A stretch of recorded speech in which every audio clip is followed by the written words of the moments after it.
Oh boy, hello, and welcome to the stream. I'm Andy Arconix, Alu the Crow, Alucard MG36, and many other names, and today is Tuesday, July 26, 2022. What's going on, everybody? How are we doing? Oh, is my bot not up?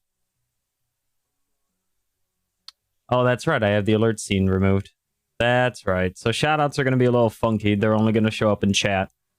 Due to the sponsored stream and me not wanting to conflict with their demands. So we'll see how those things work. But chat, one of the things that I want to address here first is that we are doing a sponsored stream for HelloFresh today. So we'll of course be marketing towards them at some point.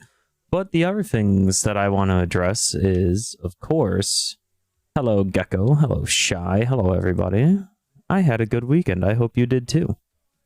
That's really it. But one of the big things that I want to consider here, and one of the big things that I want to talk about, is just a few cool things that have happened over the past 24 hours, especially involving our current NuGet package and project, and how we're actually going to go and transform one of our old projects as well. We're going to go back into the shared library tonight, and we are going to go and apply some source generators and see if we can actually go and increase some things over time.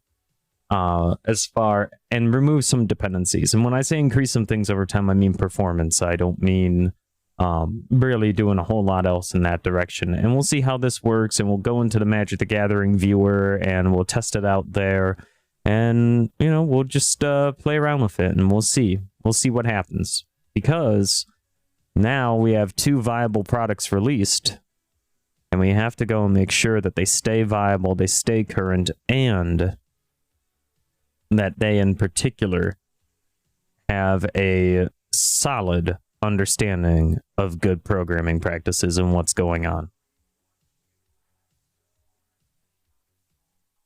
But yeah, chat, it's been a fun day so far. And actually, of course it's been a fun day so far. It's only been 16 minutes into the day.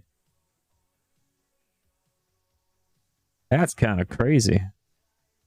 I don't know. Normally I like to stream a little earlier, but I've had trouble staying awake, so I'm awake now because I've spent most of the evening sleeping, so don't you love that?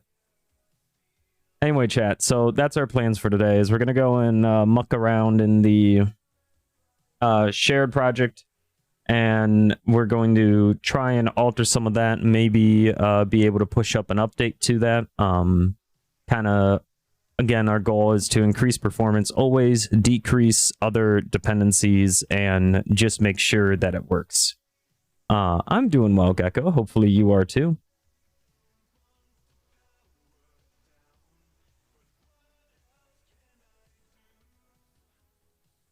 Gecko, thank you so much for the host. I appreciate it. But yeah, this is what we're going to be ending up doing today, and I'm pretty excited. But before we get in there, I want to show you some progress that we've made. She said to me, whoops, on NuGet. All right, so you might remember that we deployed this project here to NuGet. And we'll get into that in just a moment. I'm gonna go and change screens, but I want to show you something really cool that's happened over the past couple days. This is the crazy thing, chat. Look at our downloads. Our downloads, for some reason, exploded to over 400. To over 400. They were sitting at a cool 296 this morning, and now they're at 439. Isn't that something? That's so cool.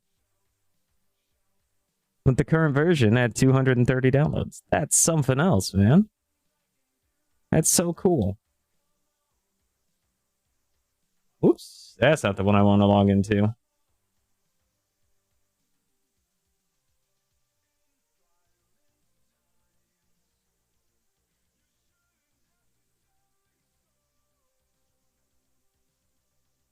I mean, that's really cool, chat, to see our NuGet package, the shared library, go up that high, and then of course to go and see our other package, which is going to be this one, the newest one that we just had. the shared library, or not, the JSON API standard library go up as well. This is really cool. So hopefully one of the things that we can do is continue to increase performance, continue to increase the viability, and make sure that, you know, it is well documented. Because that's kind of the whole point of this, right? The whole entire point is to make sure that we release software that just works. So that's what we're going to continue to try and do.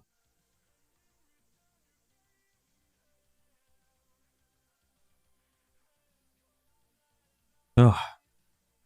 Anyway, so part of the other thing to this, right, is we're also going to try and increase our GitHub understanding. We're going to continue working with Renovate on GitHub as well. So yeah, there's going to be a lot of work that we have to make sure that we get done, right? So the first thing we're going to do is we're going to just peer into our sources.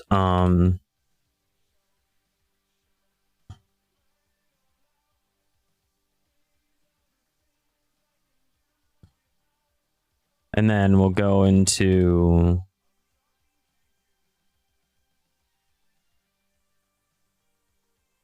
this one. We'll pull down changes.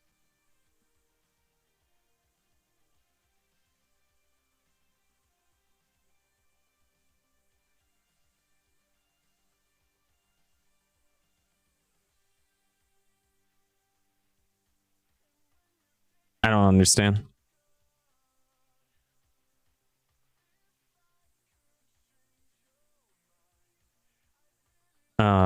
Let's go and fix these merge conflicts real fast, chat. And then we'll go and play some jazz, because that's what I'm feeling tonight. How about you? All right, let's go and see what we have here. .NET tools.json. I want this one.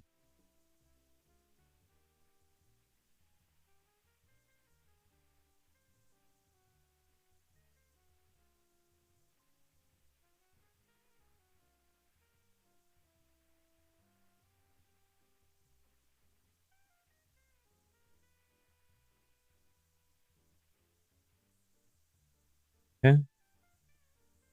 Those are staged. This is going to be the one. Later. Head, current change. Incoming change. There we go. Cool. Stage. Cool.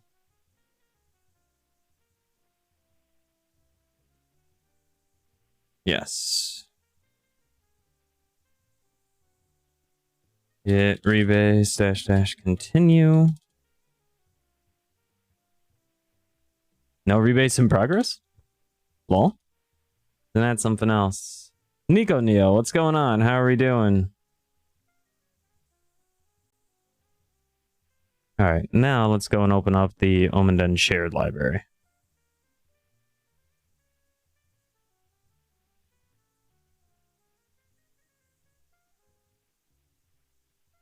So let's go and do this. Also, I want to thank Katarina Ilshi for the follow. Welcome on into the Omenden. Hope you enjoy your follow remotes, and I hope you don't mind me listening to some sweet jazz music like an absolute potato. All right, come on, load up. So one of the big things that we want to see here, and one of the other things that we want to make sure that we're doing, right, is we want to go through and we want to check out our particular dependencies. And you see how many there are here? We want to get rid of as many of these as possible. Now, obviously, it's going to be hard to figure out which ones are occurring where. And then the other thing that we want to do is we want to start working with things like source generators for these particular ideas, right? So one of the things that I'm going to do here is we're going to create a new folder. We'll just call this generators. And in here, we'll have, like we did before, our JSON generators. And then we'll have our source code generators too. So we'll do JSON. And for example, here, I'm thinking that we might want to do an enumeration base generator. Not entirely sure, though. We'll see. I think that's a pretty good idea, though. So why don't we do enumeration base context.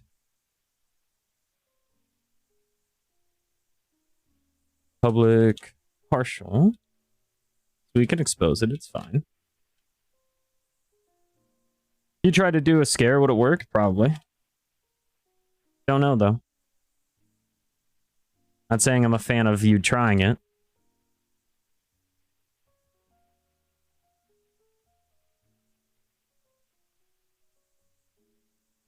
Castiel, what's going on? You have to work tomorrow because you've been exposed to COVID yesterday, but you'll get tested Friday and you have to wear a mask till August 3rd. Oh, wow. Yeah, I don't get why you'd have to work either.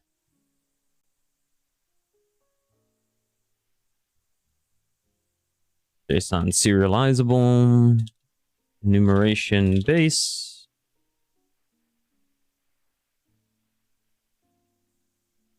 Caden, what's going on? And get a shout out to Caden, please. And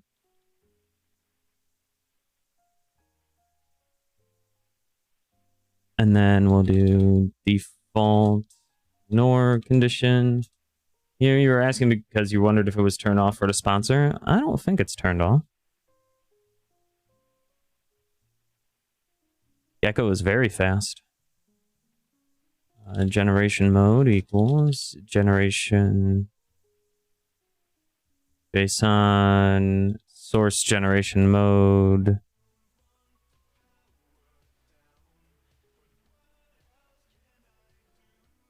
Caden, thank you so much for the host. And then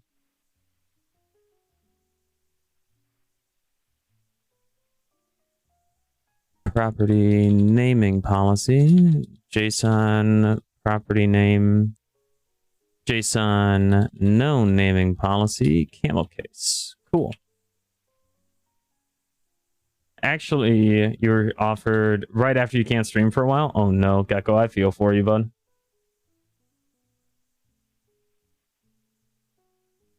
All right, cool. So this should build up the source generator for enumeration base. And then we can actually go and apply some other things to this as well. So that should be nifty.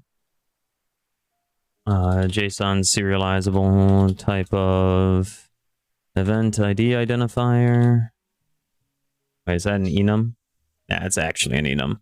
Exception gravity. There we go.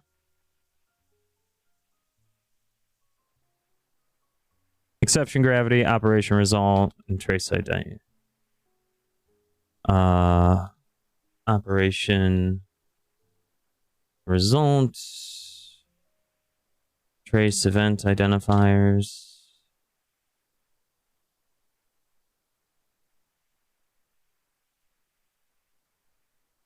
I don't think I ever changed this over, did I?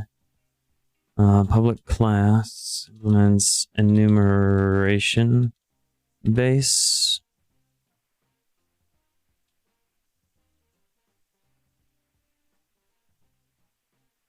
And then here we'll do a private trace event identifier.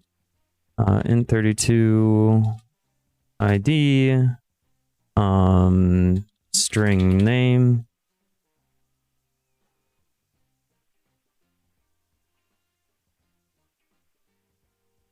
On the bright side, you re-dyed your hair? Nice. What color did you do? Okay, let's change these around, keep it consistent.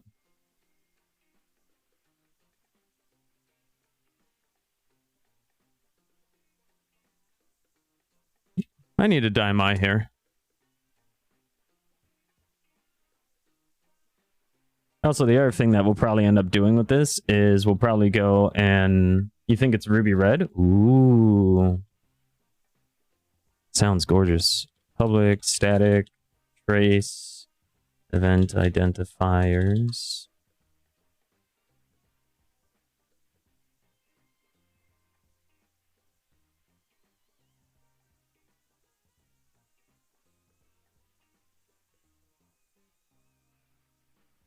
Okay.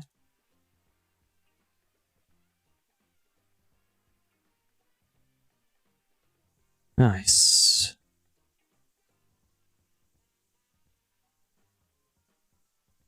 You're gonna try and stick to your Irish roots? Nice. 51.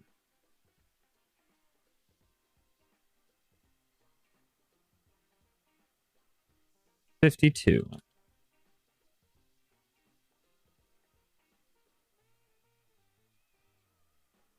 53. I guess we could have just made these all structs, right? That's fine. Who cares? Not me. I don't care. I just want to get this work done. This will be a breaking change, though, so we have to make sure that we specify that.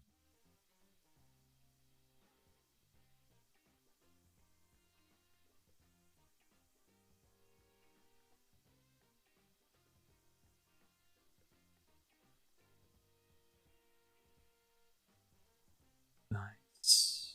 So we do that. Do that. Do that. Do that. We do that. We do that. We do that. And we do that. Nice. And so that works out just swell.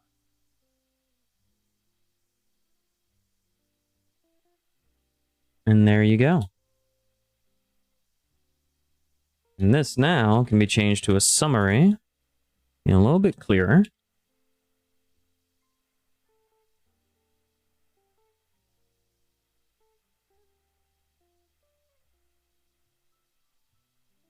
There we go. Perfect. All right. And then the next thing that we're going to want to do is, of course, we're going to want to figure out how to increase the performance on this, right?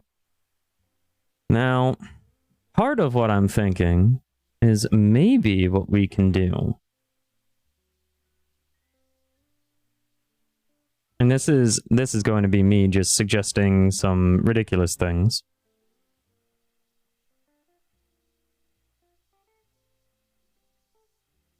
Is maybe something we can do to make this a little bit smoother and a little bit better is to make enumeration base a record, right? So we would do this, right? And make it an abstract record. And we would do that.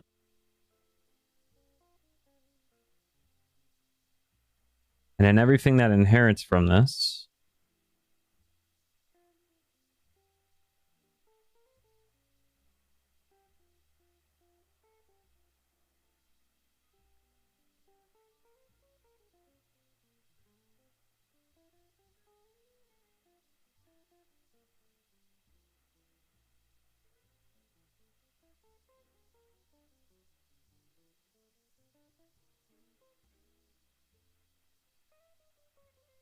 wait a minute.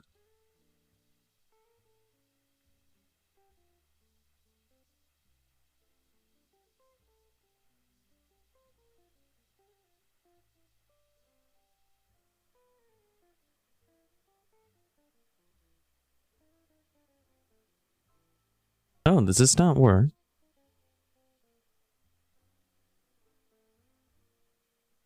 Oh, interesting. Okay. Put it equals with the same parameter types. Right. We're gonna go and try. I thought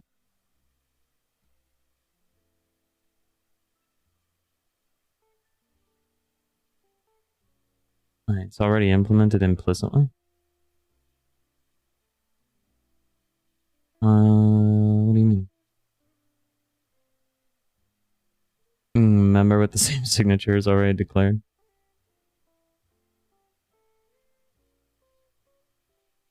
And enumeration base. Huh.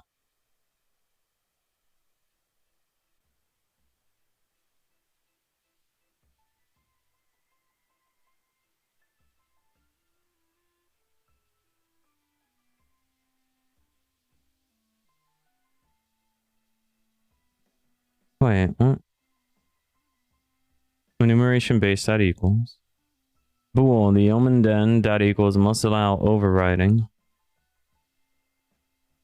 Is that the case?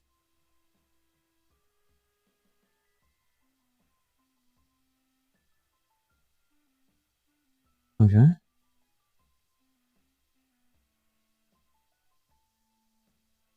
Really?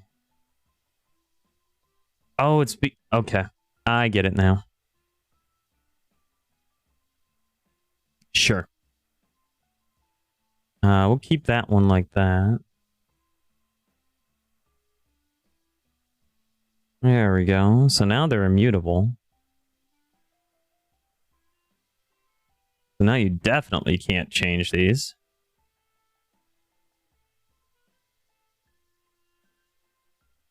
All right. Only records may inherit.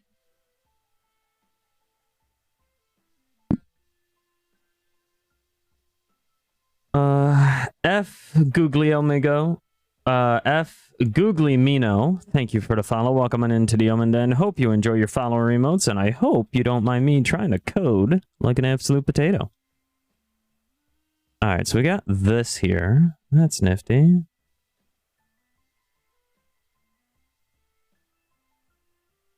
Non-constant fields should not be.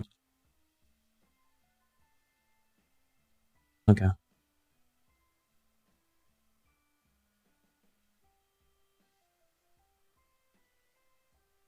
Dark magic attack. There we go. Wait, can I make this a read-only record? Lol? No, I can only do that with structs. How funny would that be, though?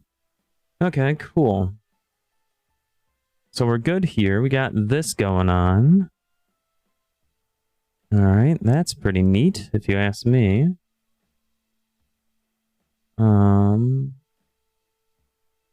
Read-only. Read-only. Read-only. Pog. Cool. So now that these are record types, does this, when writing null, dot default, dot camel case,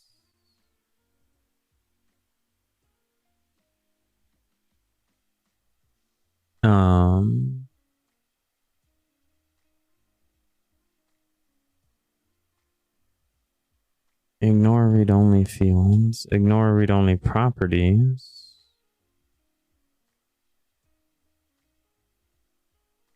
I'm not gonna mess with that just yet. So you gotta keep your language PG with HelloFresh, right? I mean, not necessarily.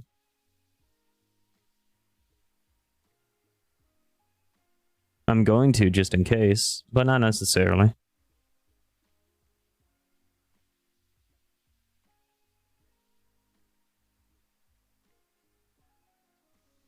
Keep in mind, man. What's the big deal? Just can't talk about anything too out there, you know?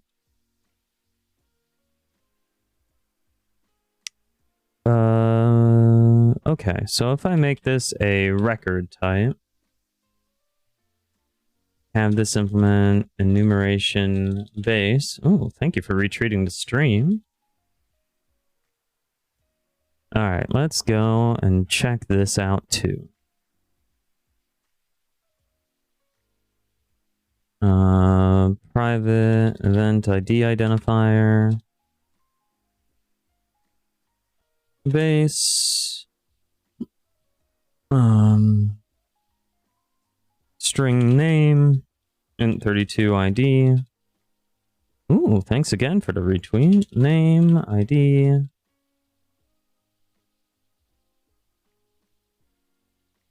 Okay. So then we do this and public static read only equals new name of app thrown.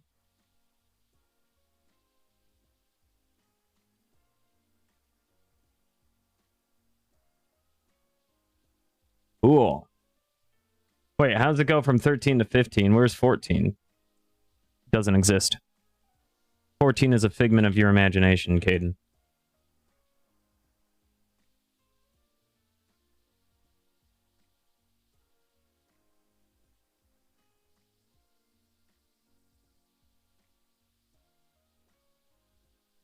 All right, so now we got that there.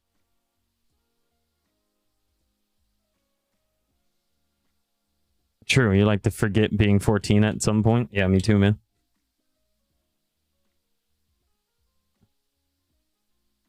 Me too.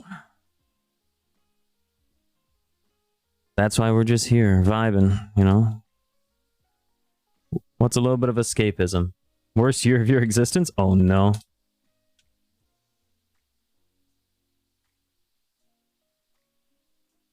I hate to be that guy, Caden, but I'm gonna put the word yet.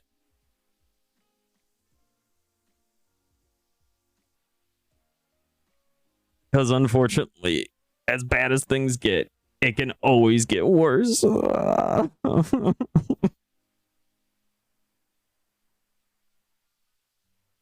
am I like this, chat? Why am I like this? I am the worst. Alright. Bonk Boy, is this event driven? Yes, in some ways. Well, the other architecture, the other apps that I'm doing are event driven. This one is not. Defluxty, what's going on? Do I use CQRS? Yes, I do.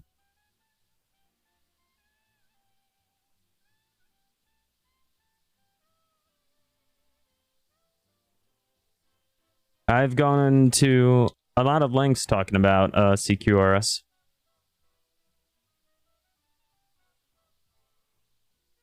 Yes. In fact, we have another library that I'm working on.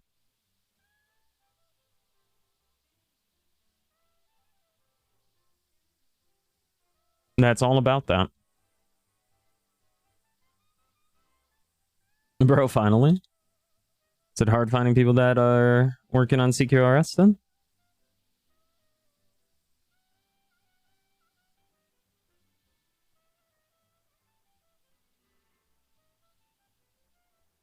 There's not much people using it. Huh. You got a lot of questions when doing it? Well, you can always join a Discord and ask those questions in one of the .NET channels. Or in the architecture channel. But I'm also happy to answer anything up here, too. CQRS is the command query responsibility segregation architecture. And the idea is that you separate your commands, aka things that modify the state of a particular object or entity, from the queries where you actually just write read-only data, where you manipulate read-only data without actually changing the underlying state of any entity. Is this monolith or microservices? A little bit of both. This is just a shared library of stuff, though. So this is a monolith, but I do have other apps with both that are examples of both, not with both. For example, most of my Blazor server apps are monoliths. You maybe understood half of that.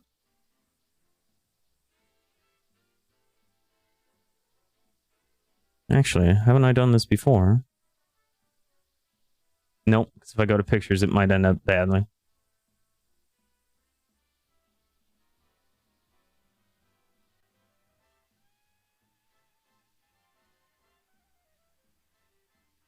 But then again, you're migraine. How do you deal with an eventual consistency problem? Well, there are a couple of ways to do it. Hold on. Let me go and finish this off real quick. So one of the ways that I go and deal with concurrency might just be easier if I show you. Caden, also tell me where you got stuck, and I can hopefully help you understand a little bit more. So now we can remove this. And actually, what would be really cool is if I did an implicit operation. But we don't need to do that now, so I don't want to talk about that now. All right, cool. Nice, we're good there.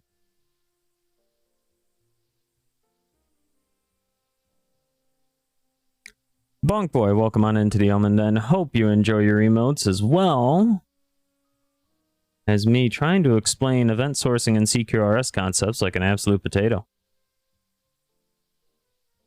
All right, so what I've talked about before, we're just going to take a little bit of a side departure from updating this library.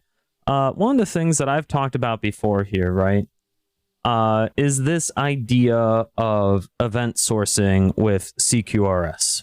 And so CQRS stands for the Command Query Responsibility Segregation. The idea here is that you separate things that are, say, your read models from your write models. Things that have a responsibility for querying data versus things that have a responsibility for altering data or altering an entity or altering some sort of functionality, right? And so the point of event sourcing isn't necessarily to capture the altering side of things, but to capture the intent behind the altering, right? So rather than saying I'm updating a price on a product, it's product quantity adjusted, right? Price goes up, okay? Things like that. And so that would be also part of the command responsibility side, right? Because we're actually altering the underlying state of a particular object. Kathy, what's going on? From the other side of this, right, things that don't alter data and that are purely designed for read are queries. We're actually just going to return the results, right? So there's no necessary need for any sort of issue to try and facilitate that communication. So queries can be, of course, records, read-only, immutable, etc. We don't have to do anything. Do I use Java? No. I'm a C# dev through and through. I quit Java years ago. But one of the ways I deal with concurrency is through an instance of locks, right? Through a set of locks over a particular entity. And I do that via a locking pool that I have that involves using semaphores to kind of control the amount of access a particular entity has when it comes to exploring across threads. So that's one way that I deal with it. Another way to deal with it is, of course, to use immutable commands and then just use major minor versions of events and then sequence them up with a particular date-time event structure in a database. Or have a transactional-based event system and leveraging entity framework to do so. Giga, what's going on? Kathy, how's it going? Welcome on in, everybody. We're just slowly explaining a little bit of how wind heat must burn in lava. Uh-oh. But we're just slowly trying to sexy people use EF. Ayo. I do love EF core. Probably a little too much because we're trying to remove dependencies. You're so glad you finally you can talk with event sourcing and domain-driven design? Yeah. Well, I can't promise to know a whole lot, but I can promise to try and explain my best. And then, of course, other ways of doing this with state management is going to come down to how we cache results, what we try and use to store events, how we take snapshots. Snapshots just being aggregates of particular events over an aggregate. So that is kind of what we're trying to do here. And that is kind of the whole point of this particular event store implementation, right? And the other point is to try and bring over Mediator, which is an in-process library, right? Everything occurs in an in-process sequence, to kind of send our event store, or our things that are going to go through our events, to an out-of-process library like RabbitMQ. That's the eventual end goal of this particular library, is to have a direct interface with something like Mediator. So that way we can actually go and work with in-process queues while also facilitating a message queuing system like RabbitMQ, so that way we can actually deal with other things outside of the process, like error response handling. We can deal with certain types of other events that are firing off to maybe another API, a microservice, an audit, etc., to try and keep consistency. So that's kind of the idea. You use Axon framework in Java, but it works the same way as you said. I do my best. So that's kind of the idea here. And by keeping it asynchronous, we can, of course, stack on operations on top of each other, which will hurt performance, of course. I mean, performance is a big concern, but at the same time, for keeping the ability to make things as minimally interrupting and minimally invasive, that is going to be a huge point of this library. And that is kind of the idea for a lot of my development work. And that's one of the reasons why I do choose CQRS often when I'm working on big enterprise-grade systems. Now, that being said, once you understand... Asiels, what's going on? Once you understand a particular design pattern, it's easy to want to go and see and use it everywhere. Because now you've been given a hammer, everything looks like a nail. And this is a trap that, of course, you know, I do find myself in. And I don't want to find myself in much anymore. But we do have things like, you know, our base events with a major version, a minor version, identity tenant, identity user, you know, to try and go and see who's changing things. Because another powerful tool using event sourcing. So say you want to listen to a MQTT event, can you just do that directly in my .NET 6 API project? As long as you import the right NuGet passage, you should be able to go and pull it down. There are NuGet packages to it, so...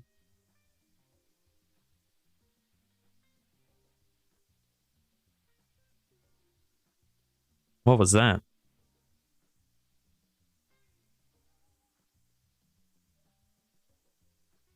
That's kind of the idea.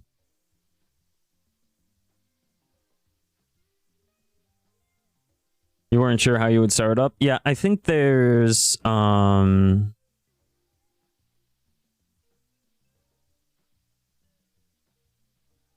is it? I already have this installed.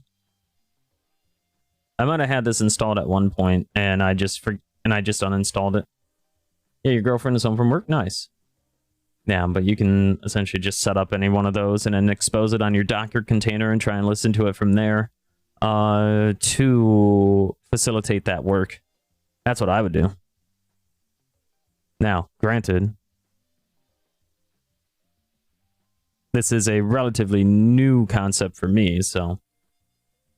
Sajimmer, oh, Gecko, and Kathy, oh no. Alright, let's go and build this. There we go, perfect.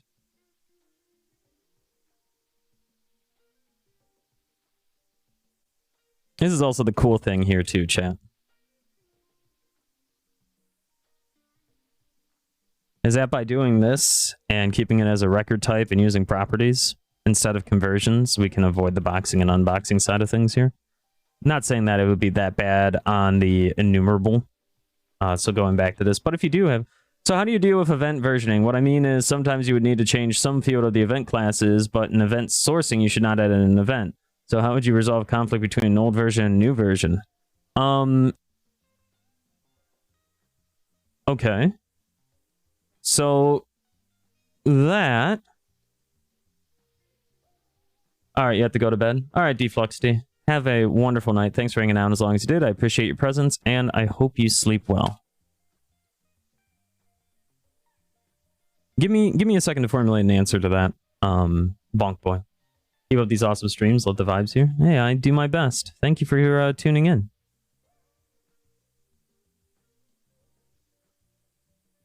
All right, so we got this here. Summary. Wait, did I not document this? Oh, no. Longs out a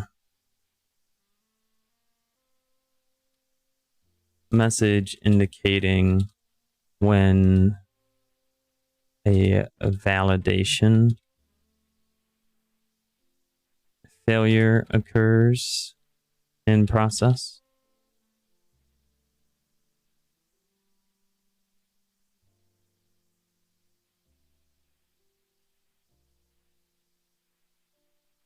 Just do this.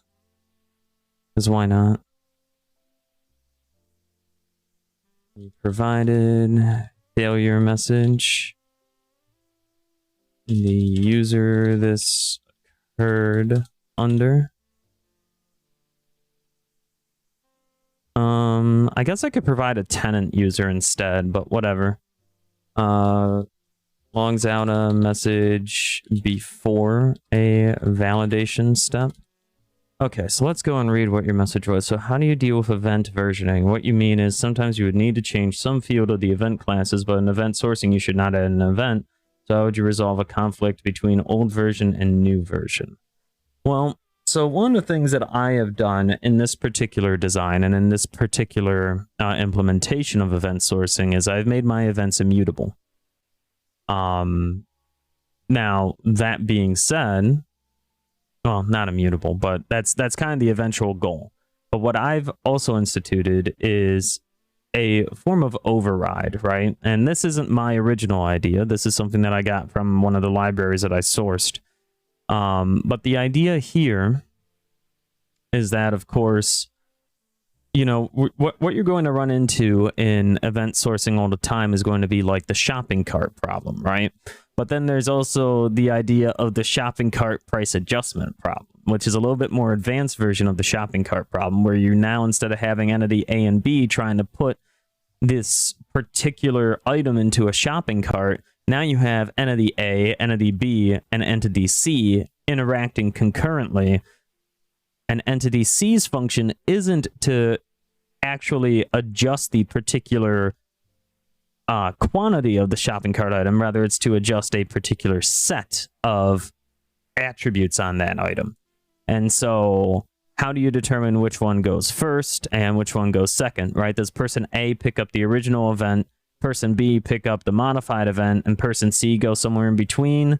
Or, you know, how do you handle that level of concurrency? And so one of the ways that I have it is, well, we can generate an override and say particular events always have priority, right? So you set up a sort of priority queue to work with that. And .NET 6 and .NET 7, I believe, have implementations of their own priority queue that you can use. You can also set up other business logic to do that in such a way so that way when you go and replay the events back via your queries, you can say, hey, actually apply these in this specific order. But the way I've done it so far is I've generated an event override key, and we'll add functionality to this as time goes on, because part of what we want to do with this is say, hey, we do have business logic, and we want to specify that these events should be processed in in a particular order. All right, so that's kind of what we're working with here. And then, of course, we have other things like concurrency exceptions and things like that that we can throw out and just say, okay, you tried, but this failed, so you're going to have to try again. And that's another reason why we want to take our event processing out of process as opposed to leaving it in process from the particular library, so that way we can actually handle those situations and run the business logic in that particular way. So does that make sense?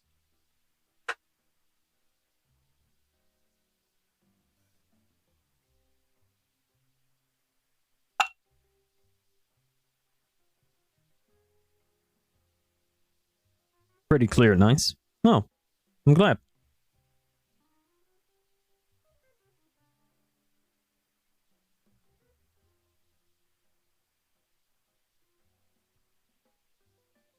You don't know what you did? Monkus. Let's see here. The underlying type used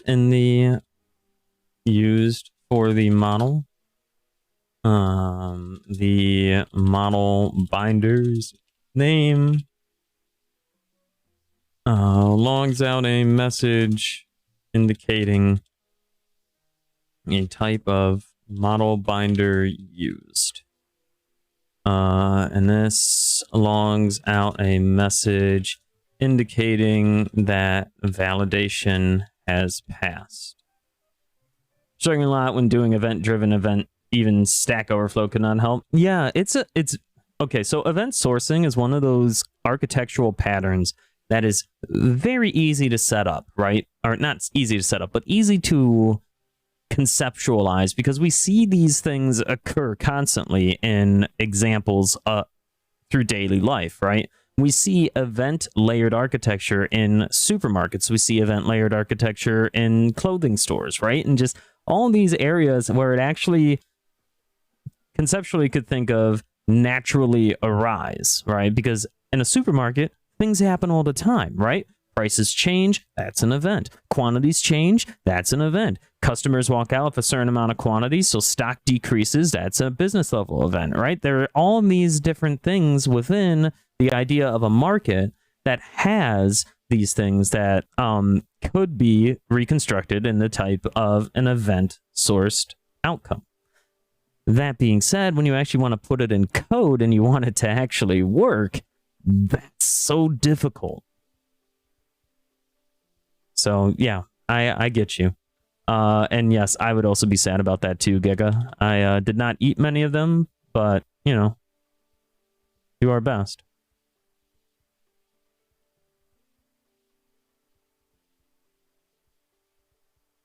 Cool.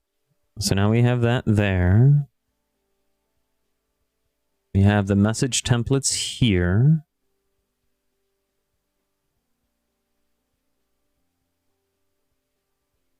And actually, nah, we'll keep it like this. That's fine. That's fine. Yep. All right, cool. Let's revive Choco Travis. Oh, no. Not like this.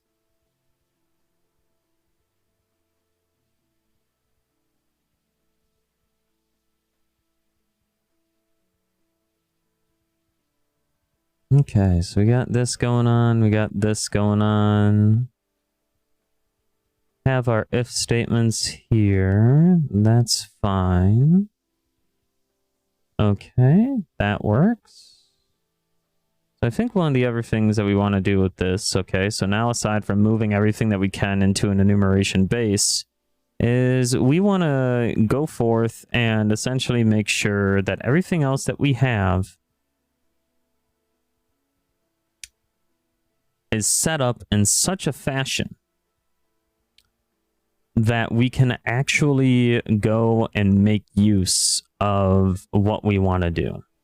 The other thing that I want to do, of course, is I want to transform some of these objects that we have from classes into records, because I really like the idea of immutability. The other thing that I want to do, of course, is I want to provide source generators here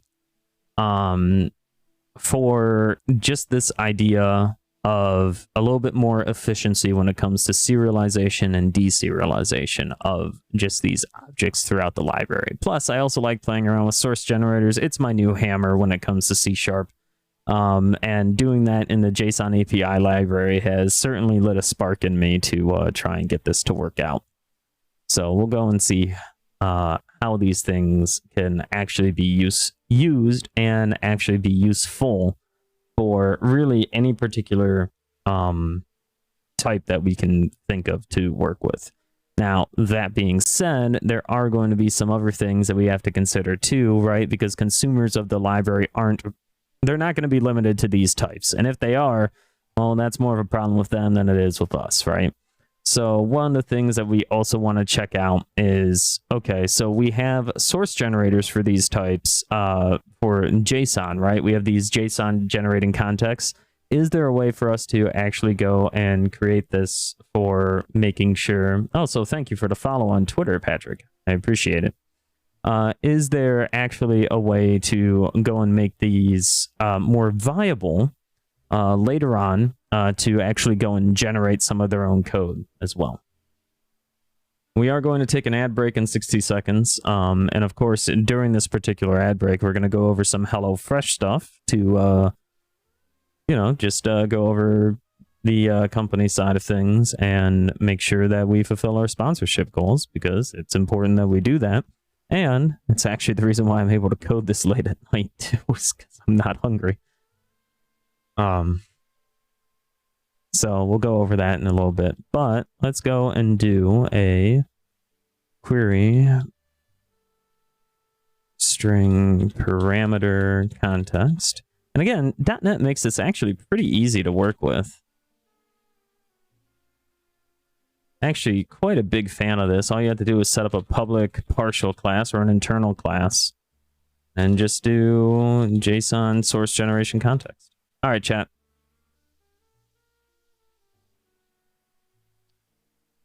So here's the thing, right?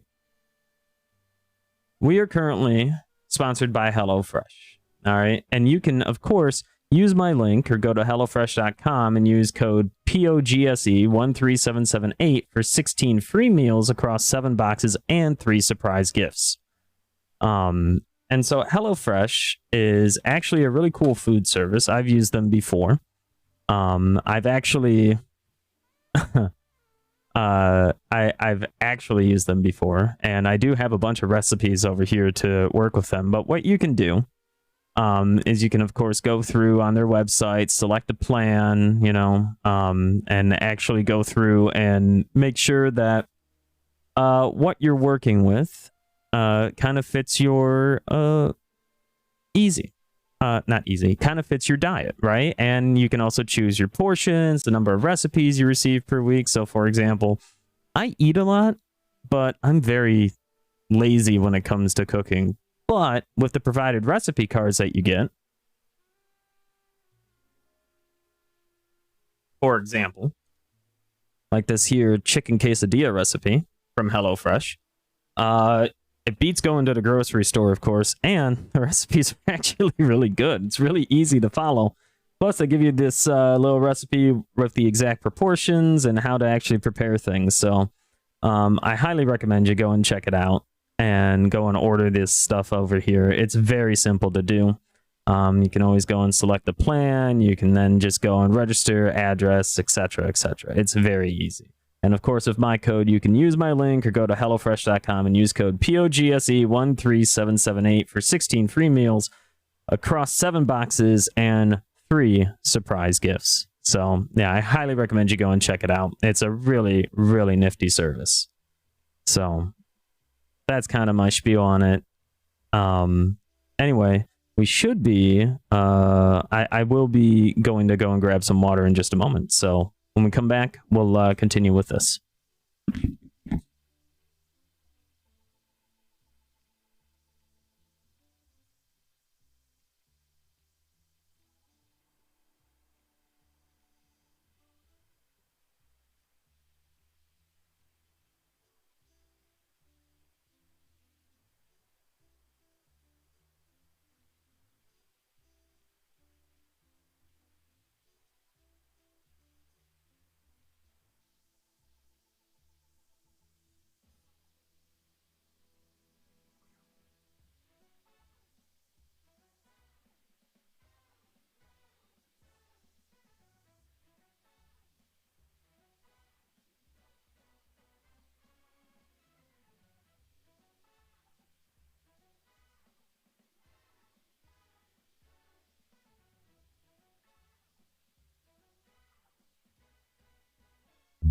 All right, that was a real fast water break, chat.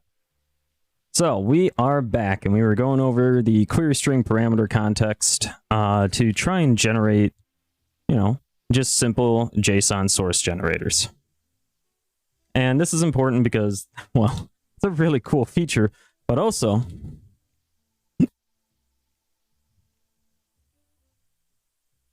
plus you can just stock the fridge with drinks and mushrooms. Kathy. Kathy. Kathy, please. Not like this.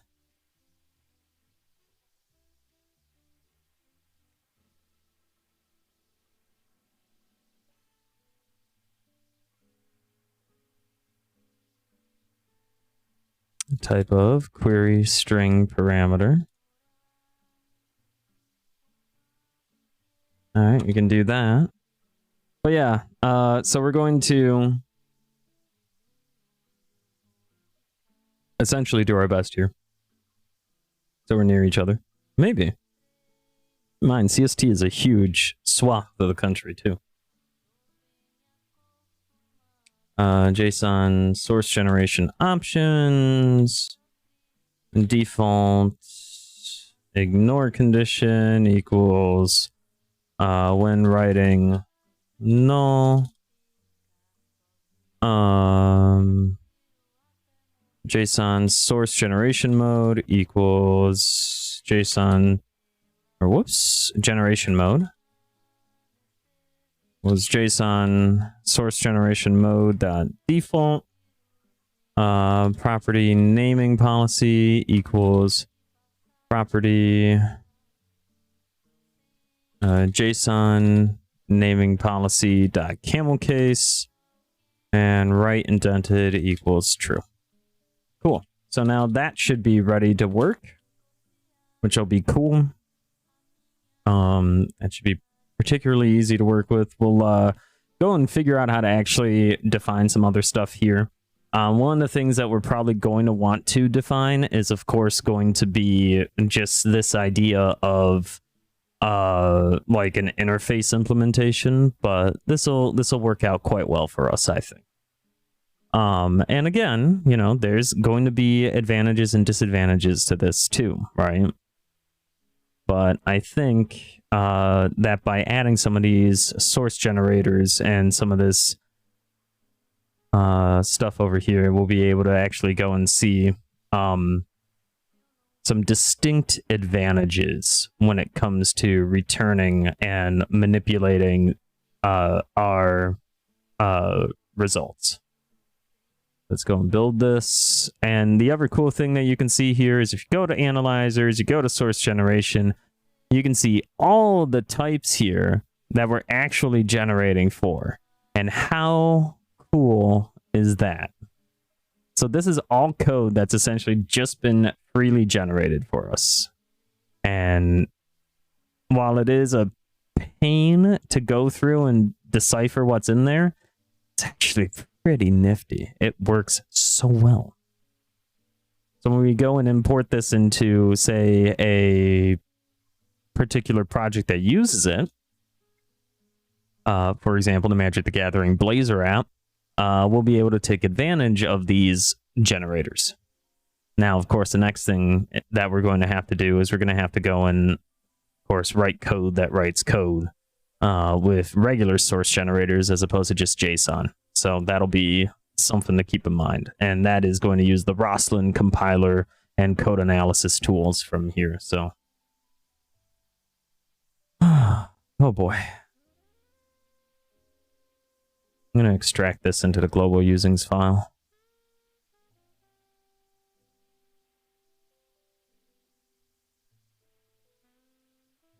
Cool.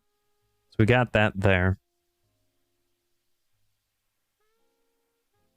And that should work out quite nicely.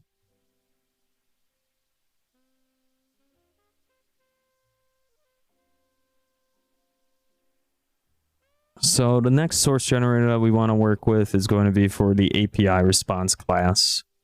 And I think one of the big reasons why we want this particular class to have a source generator, well, a JSON context, I should say, is we might actually want to see these serialized a little bit better out in logging statements and things like that too. So might be able to net some performance gains with this, but we'll see. So let's see here. JSON serializable type of API response. JSON source generation options. Default ignore condition. So you did a dumb. What happened? Are you okay? Generation mode equals JSON source generation mode, that default.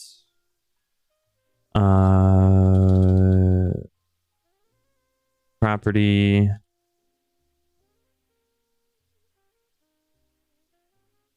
Naming policy equals camel case right indented equals true.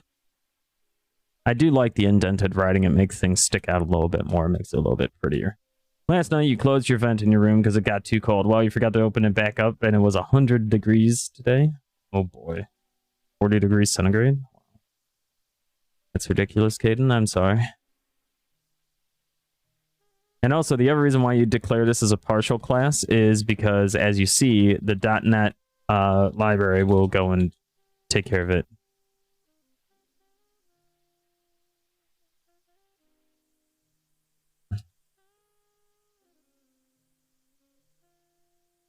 So by adding these attributes, you're essentially directing the JSON serializer context in the compiler to go and create this code essentially by default. It's cooling off, thankfully, but still. Oh boy, I feel for you. I really do feel for you on that. So now we can, of course, go and build this, and we'll go and see our source generator reflect here in the analyzers.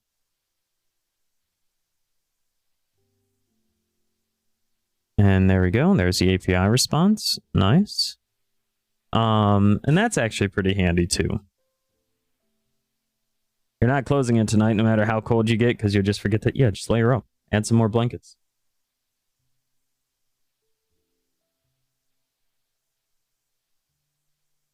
Har, har, har, har. He says, no context of how cold it actually gets for you.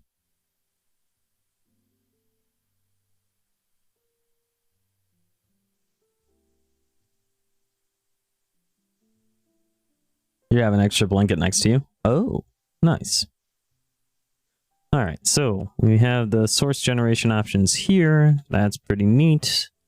Cold with blankets is the way to sleep. Right on. It's not initialized.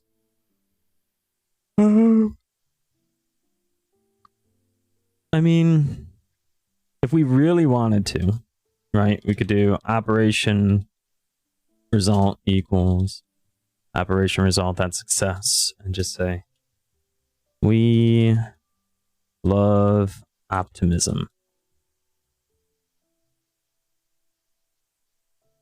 Smile. There we go. Look at that.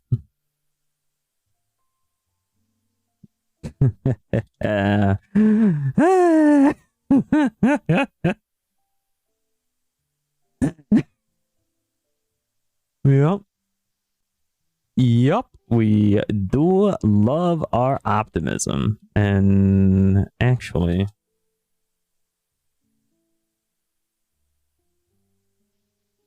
yeah, that's fine. Actually, maybe it isn't good to have it in the constructor. Oh, speaking of, well, there's the auto add. Ooh.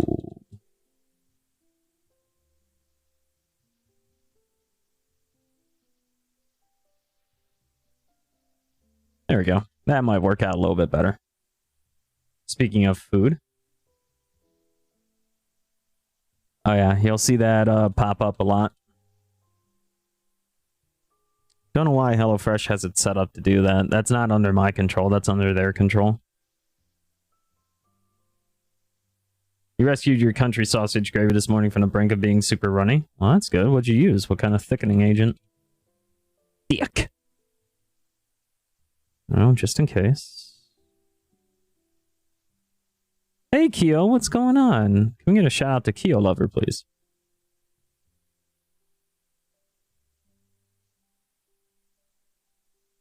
Notice how I'm using enumerable.empty too, right? Keo, how you doing? So I think we're going to... Now, hold on. Here's an interesting question, chat. And this is more of a philosophical question here. Why is this a class and not a record type? Of course, Keo. I'm vibing, you know, just enjoying this coding here. Why is this a class and not a record type, chat? Well, it's because eventually what we're going to do is we're going to edit these things. So obviously we can't make it immutable, right? Because it's the operation outcome. So it contains definitions required to the operation. So, because it's not a record type, that is unfortunate. Also, we are dramatically increasing the weight of this particular application by adding these source generators. So another reason why we need to go and focus this shared library a little bit more. We're probably going to remove the logging side of things from it and make that its own separate project. Not all the logging things, but just some of the more complex Serolog-based logging things. Because, again, we want to do our best to keep things as separated as possible and as lightweight as possible. That is kind of the point of these libraries, and that is kind of the point of limiting dependencies, is the separation of concerns, right? So while this is a massive shared library, all things considered, maybe we should keep it to the particular model implementations and the generators for that. Not entirely sure. Otherwise, you know, we still have things like this, like the client configuration, and we have accessors and all this stuff over here. So who really knows? I don't. But we also have some of the extension methods here too, which is pretty nifty.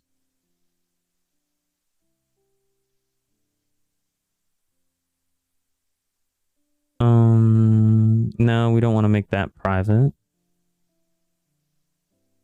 Var subarray equals new t array dot length. Yeah, that's fine. Arrays are pretty quick. They're pretty nifty. And using the array copy side of things is actually pretty good. If source is null, expression is always false. Is it though? Is it though? Couldn't tell you. Yeah, when we actually go and make this commit, there's going to be a bunch of changes, and we're going to have to issue a new release. We're going to have to go and encrypt it again. Well, sign the package, and then re-upload it.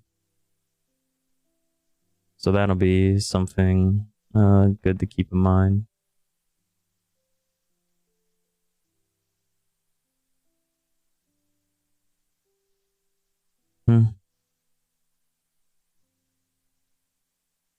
So that's the default constructor.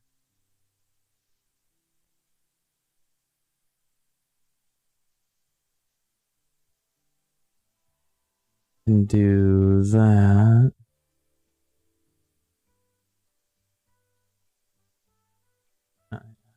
GUID ID equals GUID.new GUID.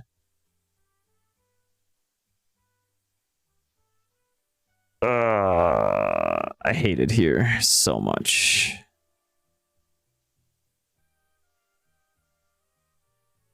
That's fine. Okay, that's fine. So this will generate all the API response stuff. Oh, that's Gecko's line. All right.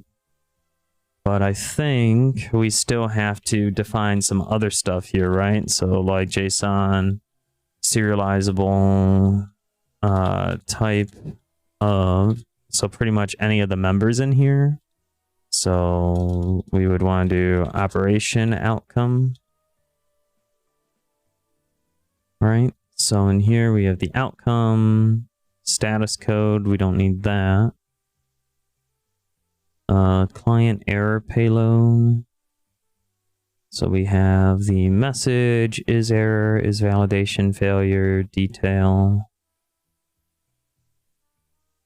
So that's fine. We could actually do that.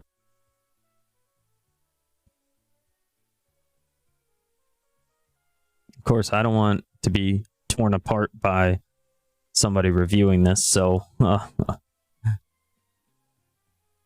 we might see that happen if this actually somehow gets some more traction as a useful library. You know, our point here is to always add functionality and never remove it. That's kind of our commitment, right?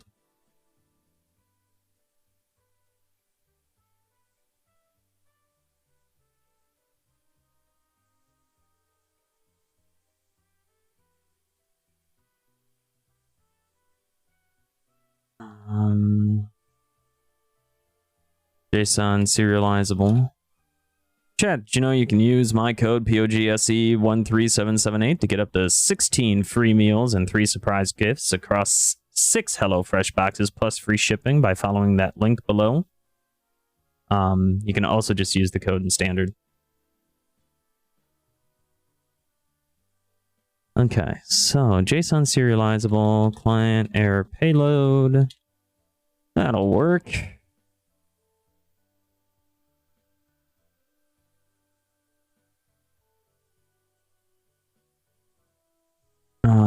Property naming policy equals dot camel case right indented equals true.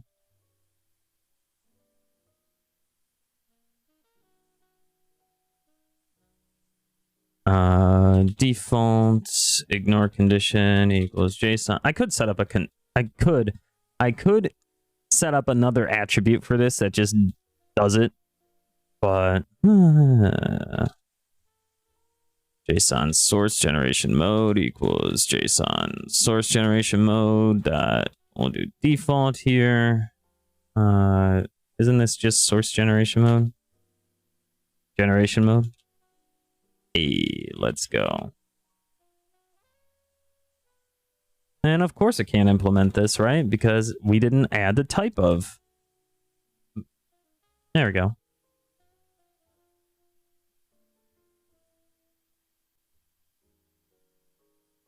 What?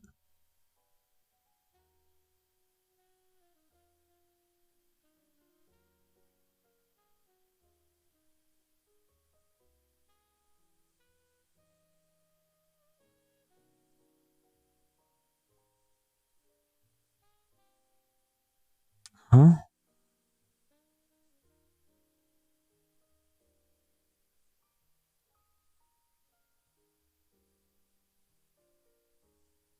What?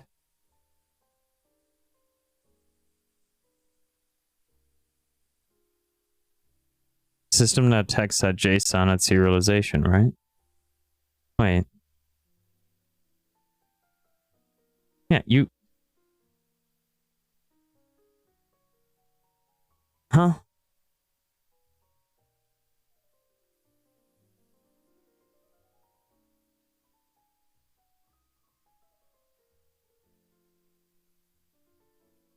What?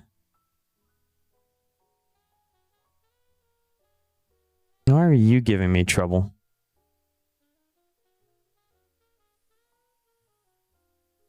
Default ignore condition, JSON ignore condition.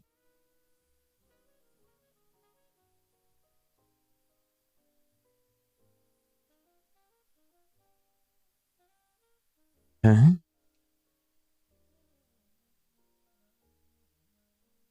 I don't understand.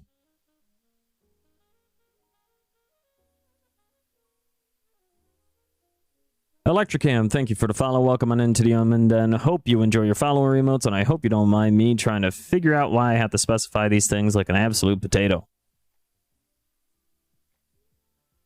This doesn't make any sense.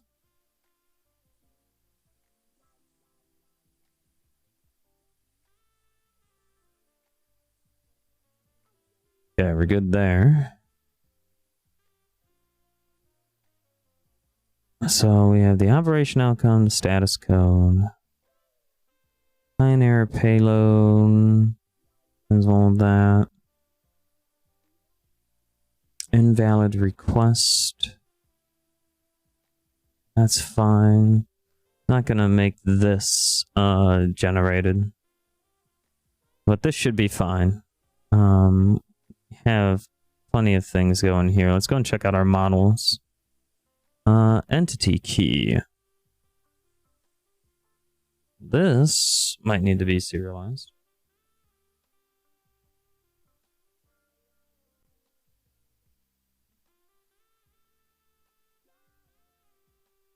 Okay, so chat, here's the other thing. Why is this a struct? Okay? Why is this a struct in general? Because keep in mind, part of the idea behind structs, right, is they're supposed to be small. But this ain't small. This is actually relatively large for a struct. So why would I make this a struct?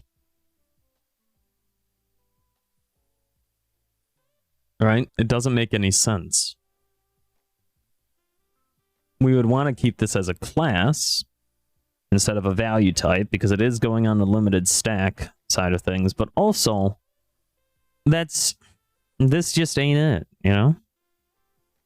Now, that being said, this would be another breaking change, right?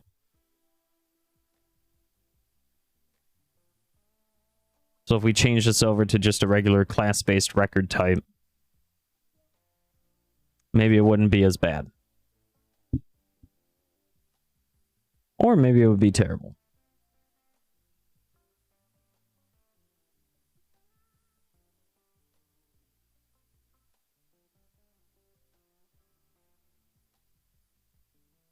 I don't know.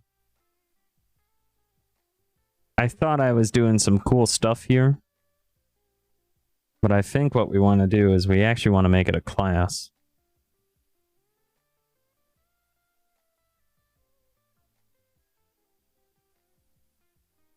You know?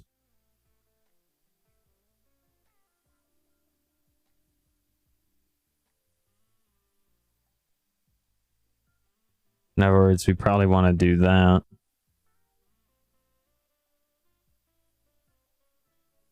And then we probably want to do something like this.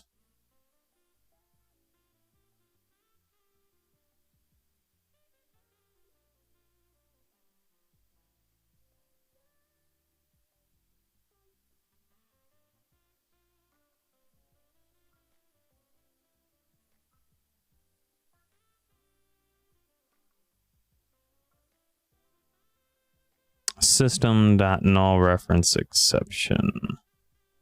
Must allow overriding because the containing record is not sealed.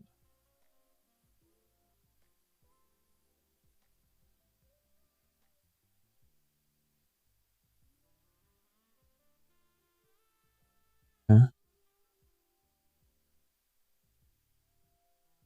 There we go. So that works. Now this is a record type. So that's not too bad.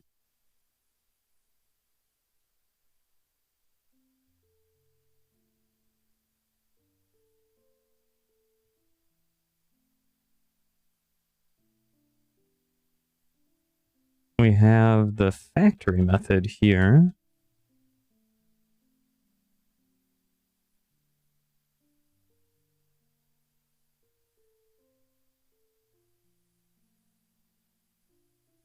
Okay.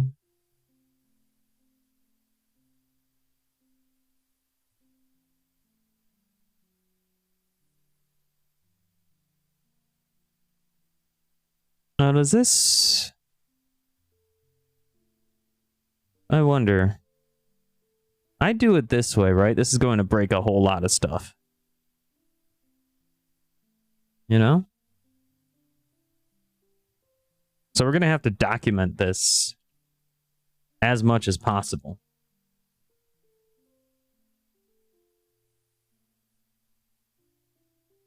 So we're going to have to make sure that this is well documented all over the place.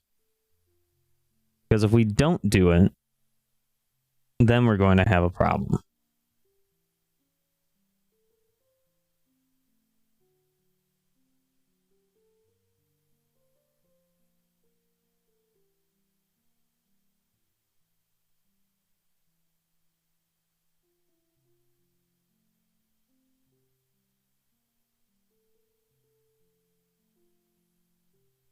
And yes.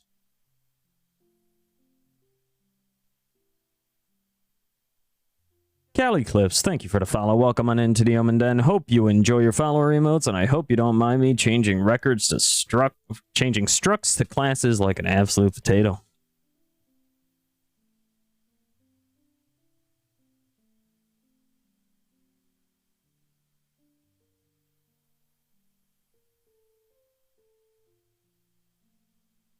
Okay, we have that.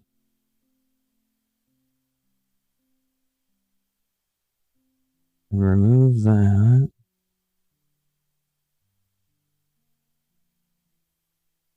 Do that.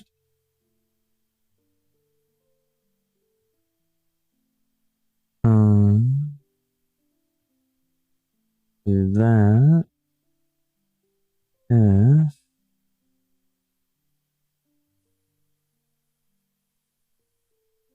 expression is always false. There we go. That's fine. Sets the value.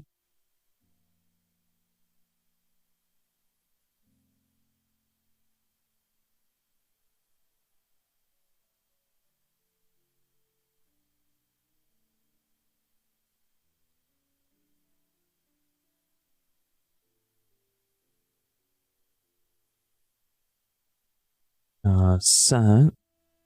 When we want to do set value.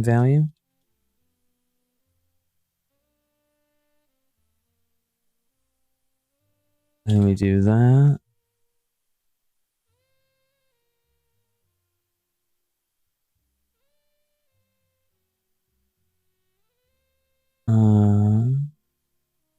It's an internal method.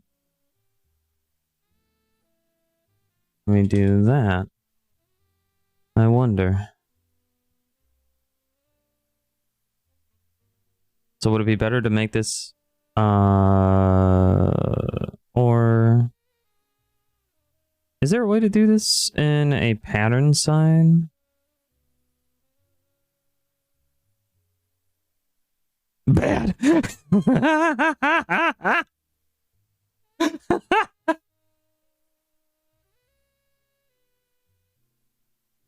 All right, I see you, Resharper. I see you. You're telling me it's bad. All right, I see you. I get you. If value is null or convert dot is db null value. Yeah, it's fine. Yeah, Resharper is telling me not to do that. Don't be bad. Don't be bad. Be glad. Shush. Okay, so we got that. We got that. Would this be better as a sealed class or a static class? Okay, so with this now a static class, right? You should just be able to reference it without instantiating it. Public imagine. Nah, it's fine. Who cares? That's fine. Public static class. It's never used. Yeah, we know. If query string has value. Yep. That's fine. So this will work. That's all good. Yeah, so this is what I'm talking about. Moving this into its own separate project, right? Just the logging types and moving all this stuff out into the omenden.shared.logging as an actual project. And then relying on the source project, the shared project here, right? So you would have the omenden.shared being the head directing project, shared.logging over here, shared.json API, and then shared.event store, right? And so everything would branch off of that, thus making it more modular and easier for people to just understand and work with. And that's kind of the other side of things, is to just break this out and make our projects a little bit more lightweight, but also just better in general for eventual consumption. And the reason, again, why we want to do that is so that way our libraries aren't bogging people down.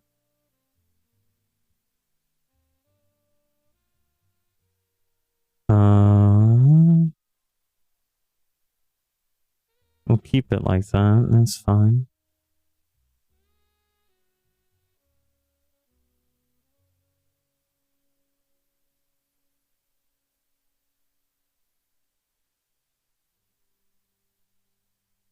Can I do this?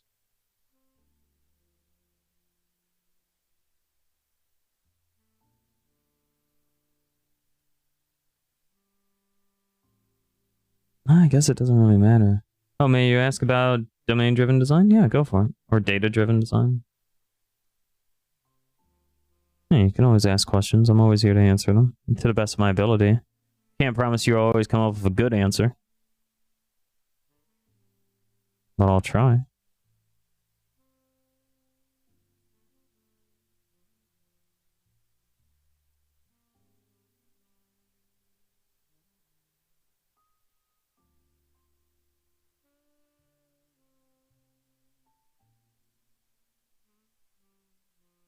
How would a bounded context help when doing microservices? Well, the whole point of microservices, right, is the idea of separation of concerns.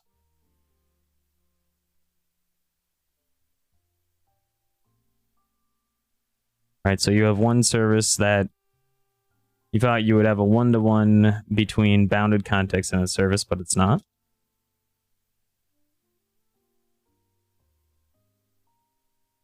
Well,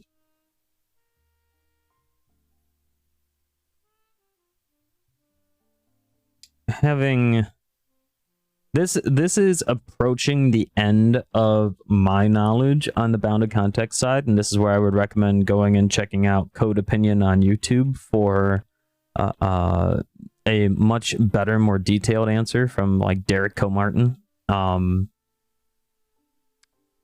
He actually goes pretty well into depth on this on his series, and yeah, absolutely. He also has a good Discord. We are on the same boat. I would imagine, with my limited understanding, that you would want to use a bounded context, again, for probably simplicity and readability, but also maintainability.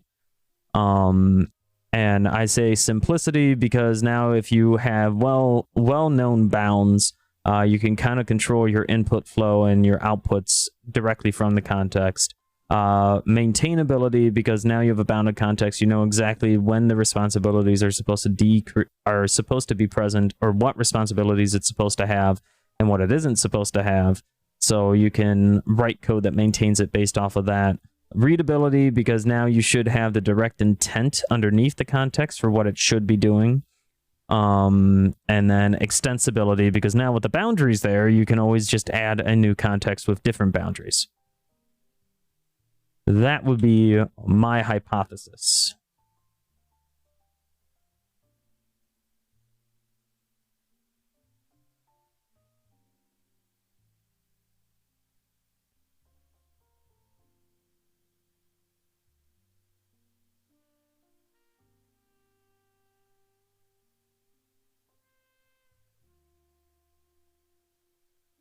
A set of defined IDs for logging events that can occur throughout the application.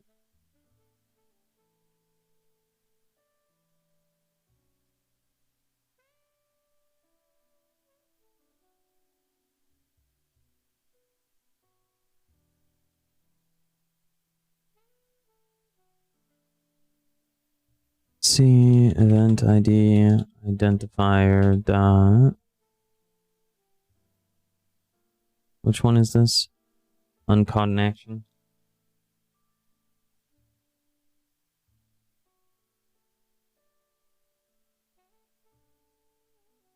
AG, what's going on? Yeah, I told you. Oh, no, I don't think I told you, but I did also get an offer for doing the sponsorship as well. What's going on, bud? How are you doing today? How's your stream? Can we get a shout out to AG, please? Thank you so much. How is your stream, my friend? How are you doing?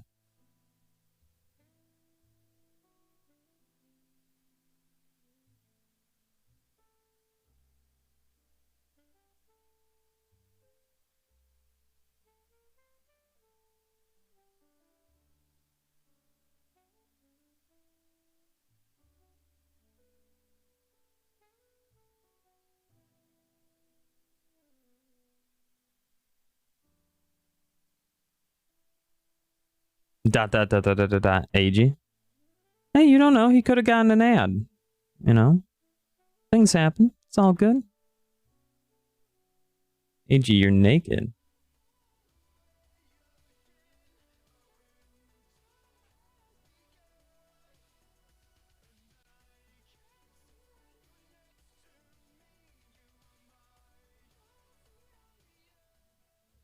Oh, Kaiten, thank you so much for gifting that sub to AG. AG, welcome on into the Omen Den. Hope you enjoy your emotes and your ad-free viewing.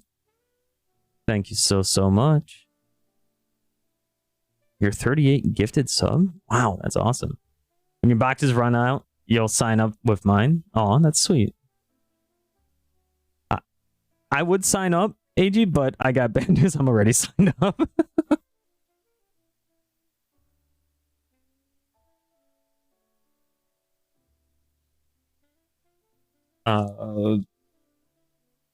Indicates a logged app thrown exception event. But Bonkboy, did that make sense when I explained that?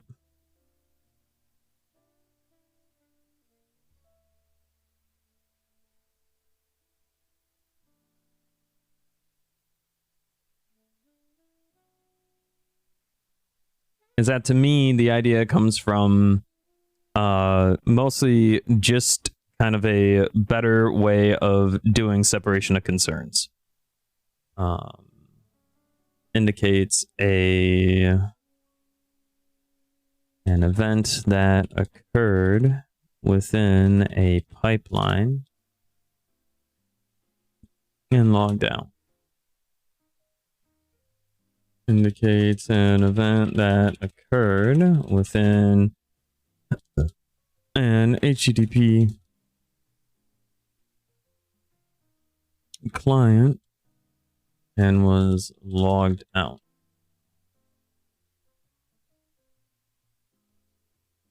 Indicates an uncaught, an exception that occurred during a particular action within the application.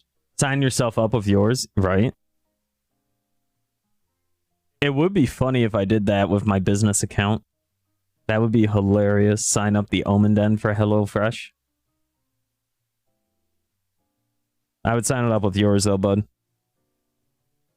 Indicates an uncaught global level exception. But I actually don't think you can sign up with a business account. And that would probably also be considered fraud, so don't do that. Are you using a framework or library?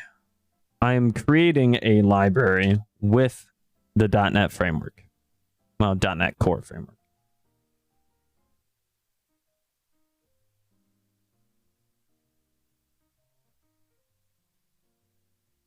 I just like providing a good amount of documentation.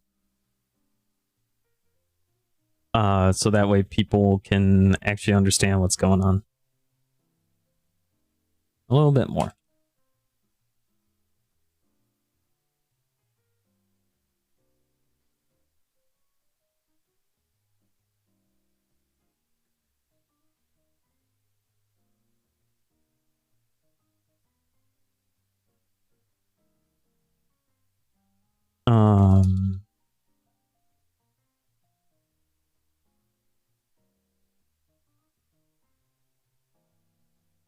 Should you switch to C#? You have read the Microsoft document and was written pretty well? I think so. HelloFresh, you could sign yourself up to your own. Ayo, hold on. Oh, hold on. I might have to do that. No, I'd still sign up for yours, but indicates the path the logging context took.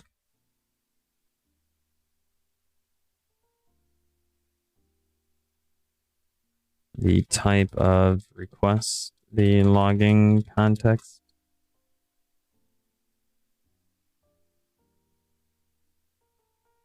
Type of request that was issued.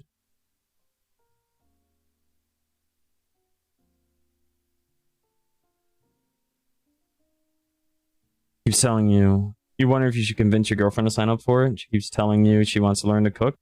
Yeah, it's a great idea. You know, you get freshly delivered groceries. You get really easy recipes to follow. I mean, I've learned some really cool cooking methods over the years from HelloFresh. And again, it's really convenient. The route we took. Simple. So I would highly recommend it. Okay, we got that. Startup. A application. Bootstrapping. It's so satisfying to cook them. It really is.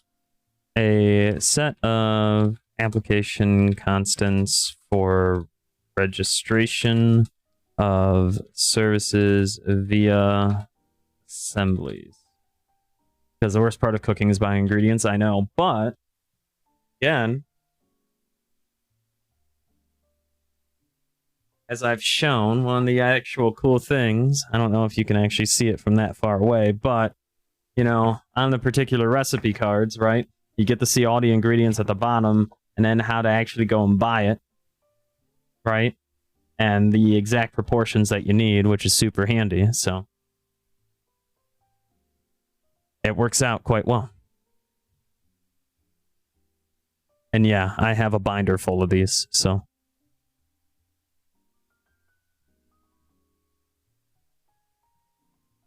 Your dad and bride? Do you have a bride, AG? Is there something you're not telling me? Hey, yo. Chat, can we get some congratulations to AG for having a bride now?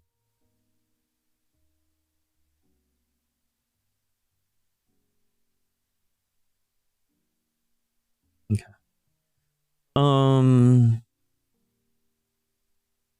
So let's see here.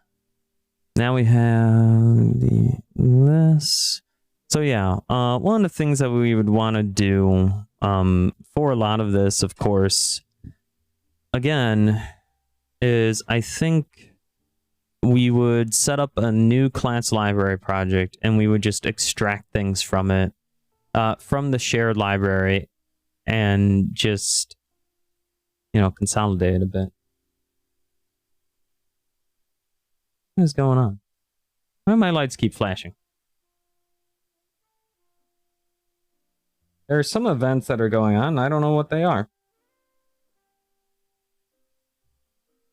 God darn it. What's going on?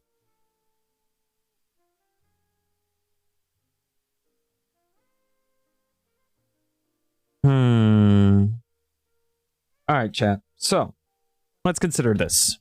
Let's consider this here, right? If we were to split this off into different projects, what would we want to split it off into? And how would we want to handle that, right? So I'm thinking that for things like our dependency injection, we would make it at the omenden.shared.extensions.dependency injection as a project. For infrastructure, you know, we can actually keep this as is. That should be fine. This is pretty well documented, actually, because this is the API service. So this is going to be the meat and potatoes of this event. So that's fine to go under shared. Invariants, this is fine to be in shared because these things shouldn't change anyway. So that should be fine for the way we want it to work. Make this a static class, why not? Who cares? I mean, it's really not going to change a whole lot here and there, right? For referencing items in the domain assembly. For referencing items in the executing assembly.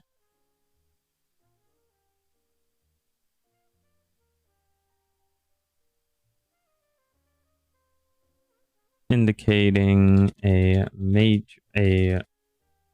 starting minor version for events.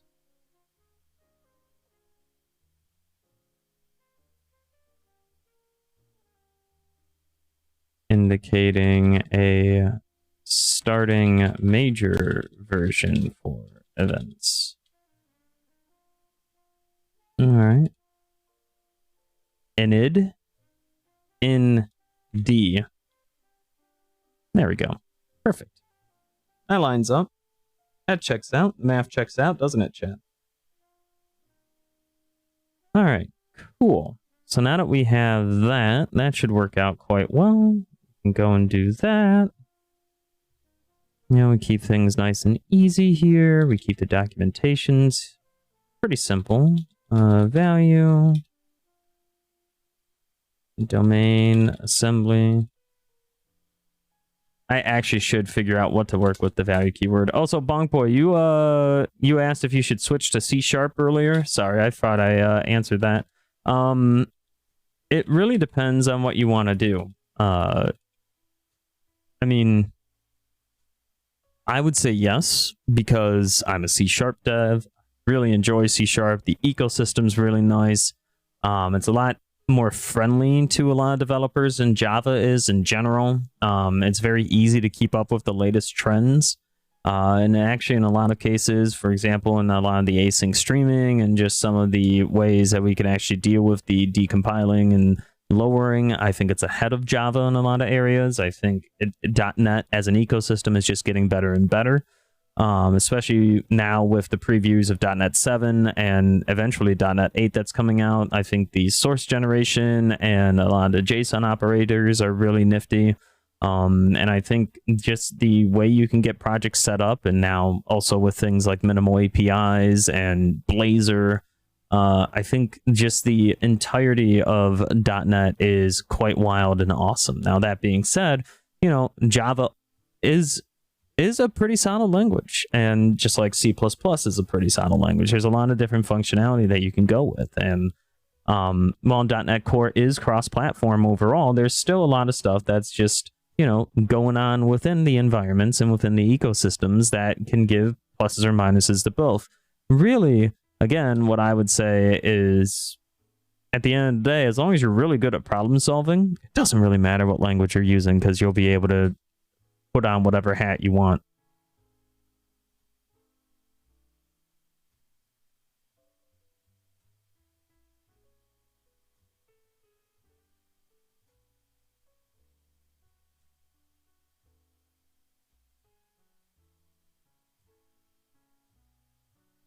So that's kind of what I'm going on with this. That's my whole shtick, if you will.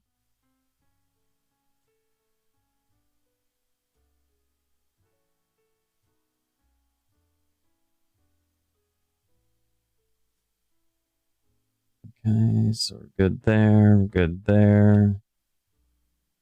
That's fine. So that'll work out. Just quite swell and nice. We like that. We like it when things come together, just like a recipe from HelloFresh. Speaking of which, you can use my link or go to hellofresh.com and use code POGSE13778 for 16 free meals across 7 boxes and 3 surprise gifts. Highly recommend you go and check it out. Anyway, coming back to this. So yeah, go and check out. Man. Yo. Well, Portuguese here too. One of the things that we're trying to get to with this particular package is determining how we're actually going to separate out some of this code, right? And some of the reason why we want to do this is, of course, to limit dependencies, but also to keep our concerns nice and separated. And the reason why we want to keep our concerns nice and separated is so that way people have a much easier time identifying and understanding which part of a particular library or package that they want to use. Now, the second part to this, and this is going to be an even more important part, is going to be maintainability, because while there are a lot more projects here, it's easier to go in and laser focus on a particular project where we have some issues in existence. So that's what we're going to do, and that's what we're going to focus on for the next couple hours, is just where we can split this project and how we can better tune it to be split once it is split, right?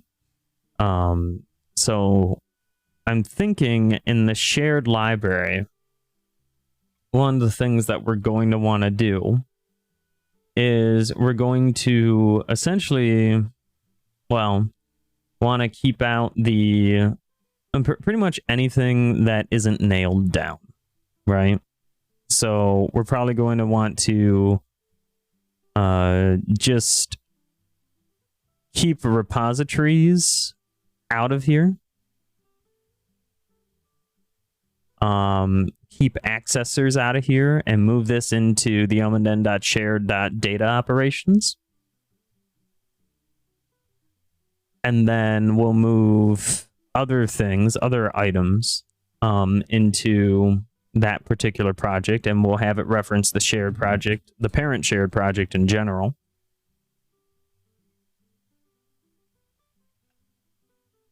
Or not, actually, because I don't think these have any real dependencies one way or another. Maybe they do.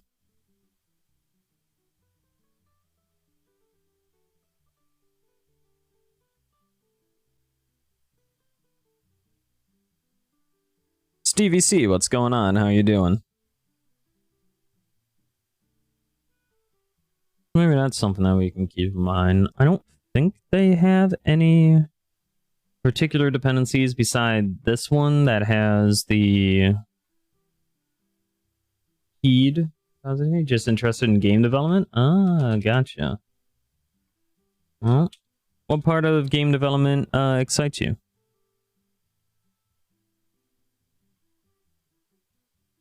I don't do a whole lot of game development, but the creation of it? Right on.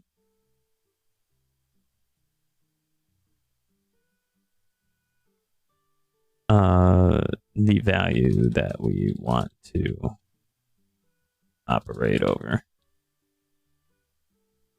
I don't do a whole lot of game development. Instead, what I do is more on the enterprise grade software development side.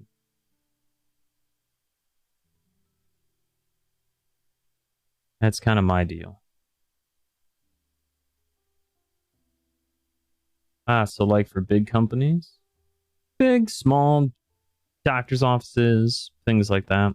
I've done game development before, but it just really didn't pique my interest as much. Game development to me is a very different set of problems than what I'd be solving here, right? So that's kind of an issue to me. here I can just essentially do whatever I want and not really care.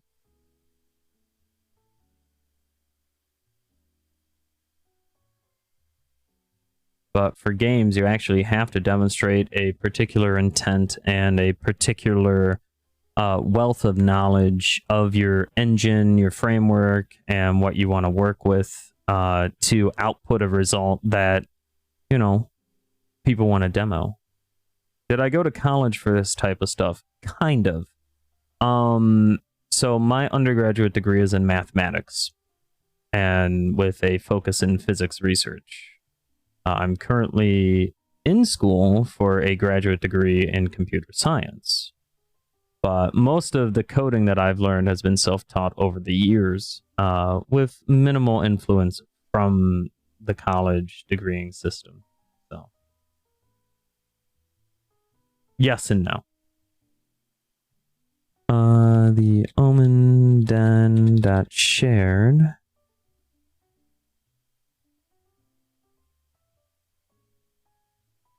It's not services. What did I want to call this? Data operations. That's a bad name. What would I want to call this, chat? Also, we're going to take an ad break, and during this ad break, probably going to go and grab some water. But, of course, it is probably a good idea to know that you can use my link or go to hellofresh.com and use code POGSE13778 for 16 free meals across 7 boxes and 3 surprise gifts. Highly recommend you go and check it out. But anyway, yeah, so what I'm going to do is I'm going to go and grab some water while the ads are playing. You won't miss anything, and I will see you in just a moment.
All right, chat, we are back.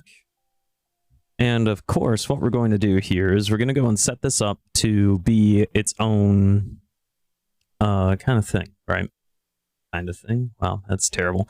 we're just going to set up a new project. And I think this project, I'm not sure what I want to call it, right? Do I call it interfaces because that's really all that's going to be in here?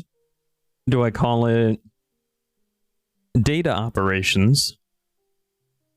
Do I call it .data, right? We have to, when we name things in software, one of the big things that we want to do is we want to be honest about what it does, but we also need to be concise and we need to get to the point. We also need to have an idea for what we should reflect as part of the intent here. Okay, so part of the intent of how we want this project to be used. If we put in the word, the omnden.shared.implementations, that wouldn't make any sense here because all this has are just descriptors for what an implementation could be, right? If we say the omnden.shared.repositories, well, that doesn't imply that you have to implement these repositories. It implies that you should just be able to get out and use them. So one of the things that we're going to do here is I think we can do the omnden.shared.services or .service interfaces. You're going to go to bed? All right, Caden. Thanks for hanging out as long as you did. I appreciate you and I appreciate your presence. I hope you have a wonderful night's rest. So actually, you know what? No, I like that idea. Interfaces. Let's just do this. All right. That's fine with me.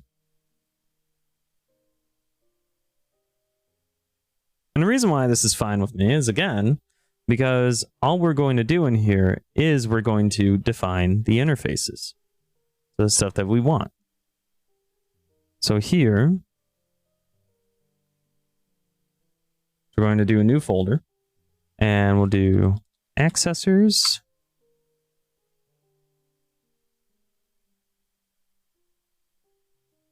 Repositories. Okay. And then essentially it's just a matter of, it's fine, copying these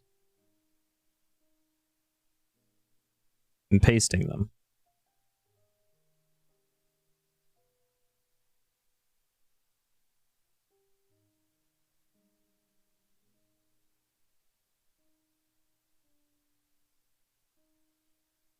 Right, so that's kind of the idea there.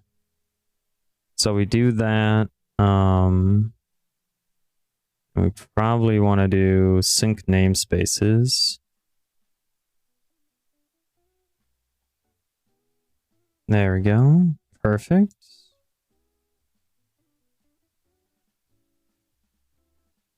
So now when we actually go and delete these out of here,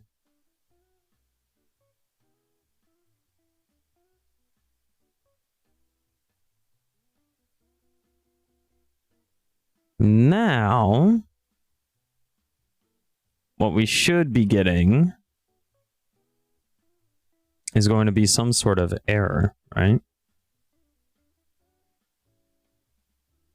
So one of the big things that we want to do here now is we want to go through and, of course, check out some of this stuff too. Because this is also going to be huge.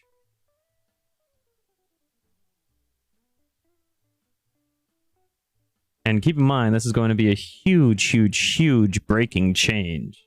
Because we're changing the fundamental underlying structure of our project.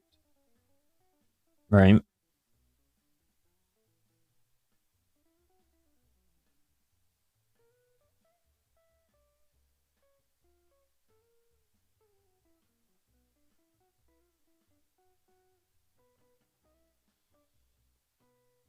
But because of that,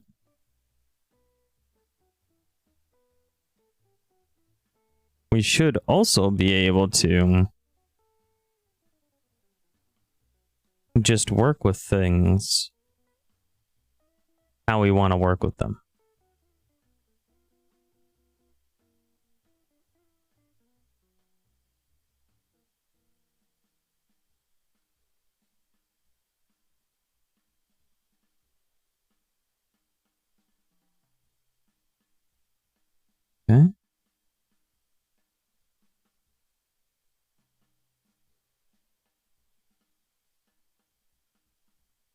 And it should also allow us to, again, have much better separation of concerns.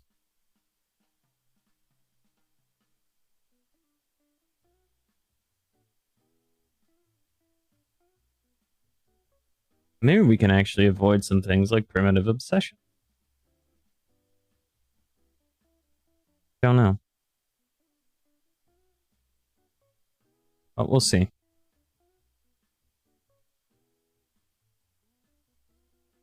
All right, let's go over here.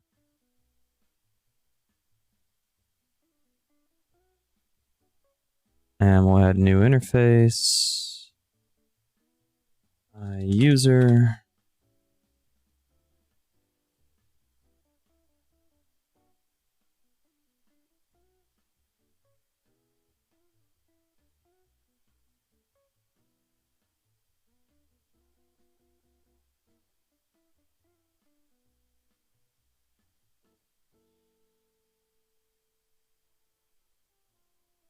And so this should work out quite nicely for us. We are fundamentally changing how the library is behaving, yes, but by doing it in this fashion, we're improving our maintainability. And at the end of the day, that's really what matters.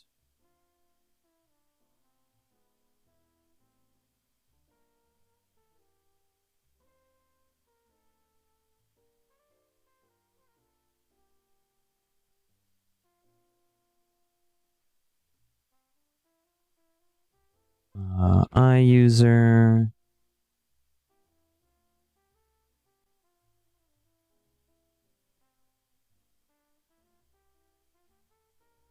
And then that shared dot interfaces dot models dot interfaces dot models. Yep. And then we'll create another interface.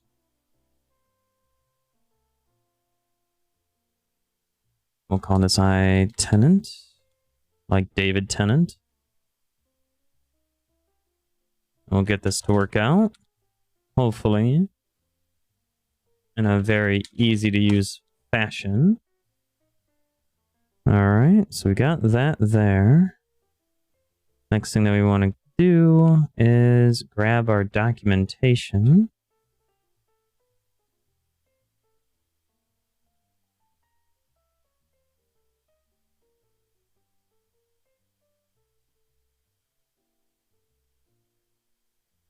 Now, again, something else to consider here, too, is this is a massive breaking change, but I think it's worth doing this in a sense of maintainability and readability.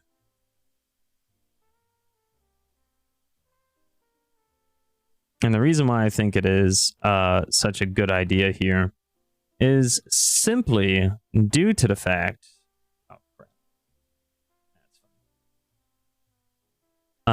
it's simply due to the fact that, you know, we want our users to have a much easier time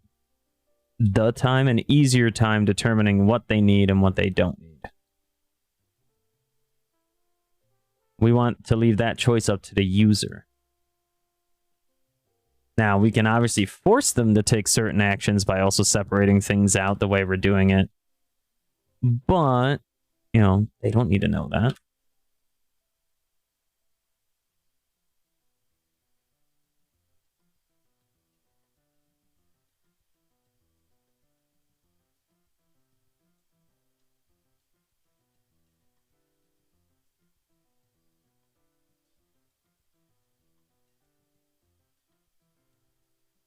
There we go.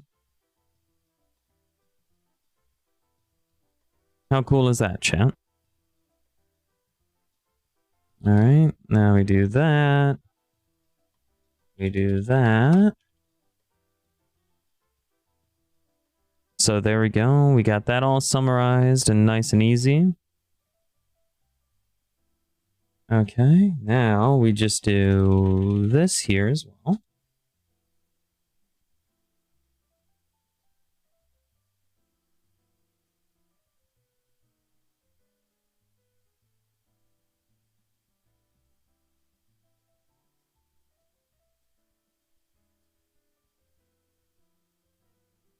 Okay, that works.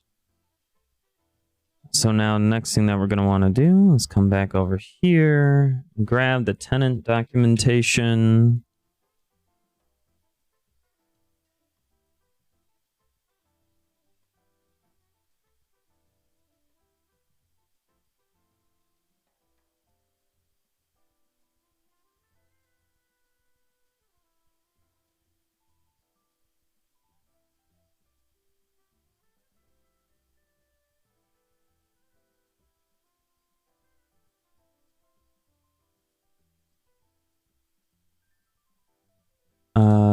The string code representing the tenant.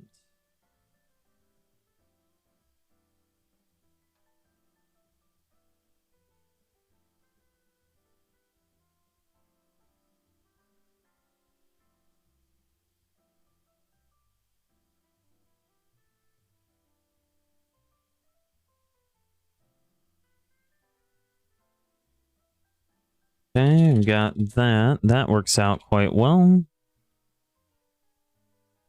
All right, so now we have the iTenant, the iUser, iEntity key.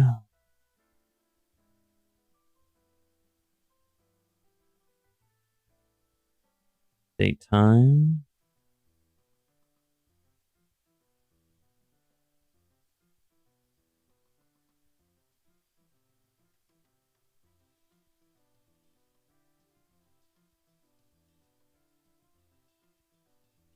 Who created this entity? Yep.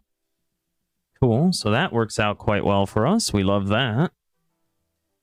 All right. So now we have most of the interfaces here. Accessors, repositories, models.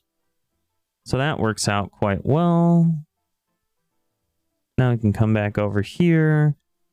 We'll go and move this into its own thing. We'll probably call it, I don't know, what should we call it? Models?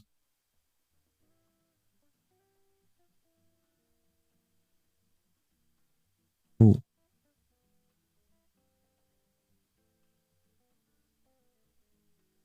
Ooh. Okay, okay.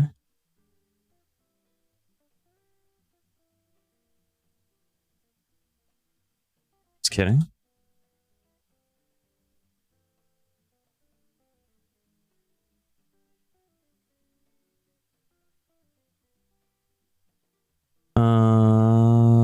Paste.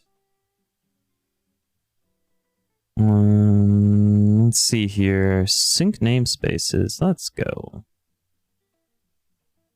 Okay. And we'll do that.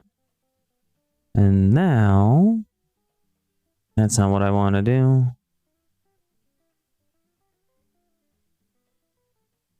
Manage NuGet packages.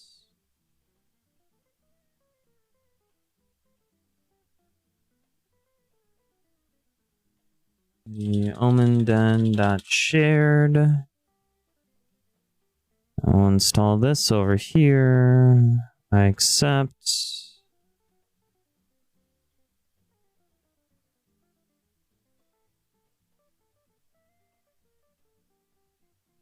Import you there.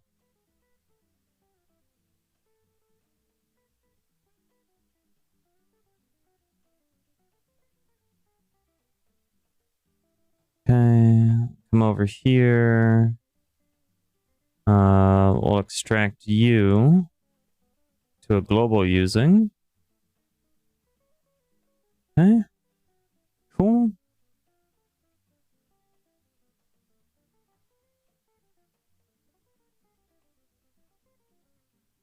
So that works quite nicely.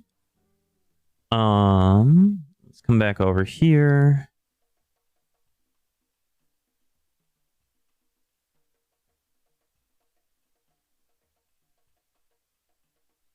And then we'll go and delete this. So that's fine. Yes, yes, yes. I know. Go and delete that. Ominen.shared.models. Okay, that's fine.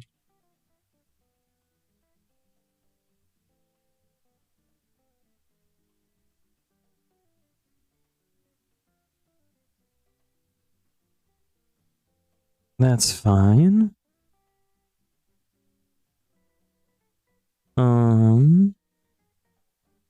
Would it be ridiculous to do... Oh, wait, we can actually remove that.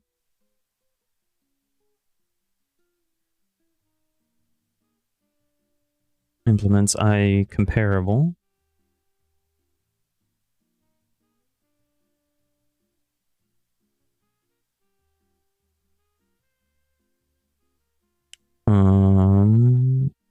Let's go and do this now.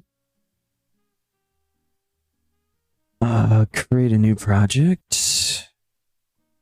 So what we're doing now, chat, in case you're just joining in and might be a little confused, is we're splitting up our shared library into a couple of different libraries. And the reason why we're doing this is to satisfy three purposes, right? Maintainability, the idea that, you know, we're providing a separation of concerns, so we should be able to maintain each library independent of the other until we edit the shared library. And then we're doing the idea of readability, because now each particular section of these packages can actually display what you might want to do with these particular libraries, right? So that is to say, hey, I want to use the interfaces, but I want to provide my own implementation of those interfaces, so you only need the omenden.shared.interfaces, right? Or I want to use my own implementation of these particular models, or I like the models and I want to use them here, so you would implement the omenden.shared, right? Or you get what I'm saying? I want to use the provided services, so you would add the omenden.shared.services, and that would give you all the services, right? So that's kind of the idea here. That's what we're trying to do. So we'll go and try and make heads or tails of this and get things going a little bit. So the omenden.shared.services.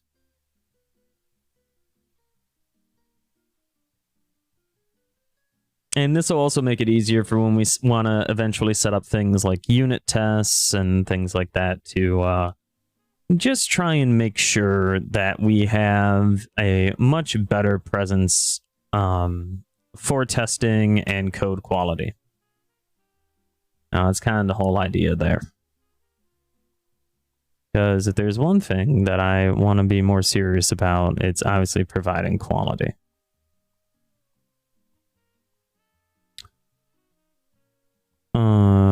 So the next thing to do is to come into infrastructure. Actually, we'll copy this.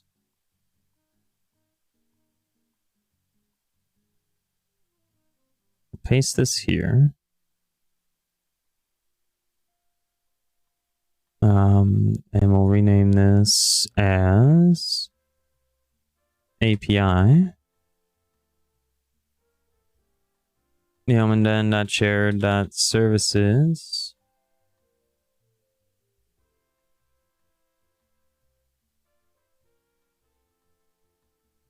Okay.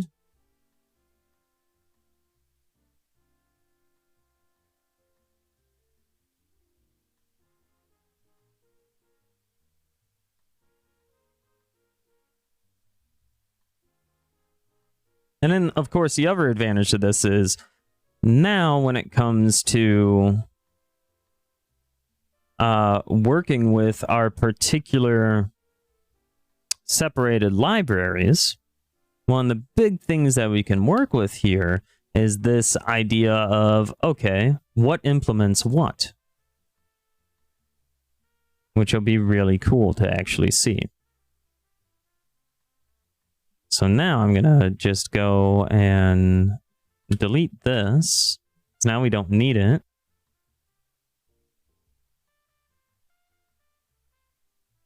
All right, and we're going on down in our particular implementations,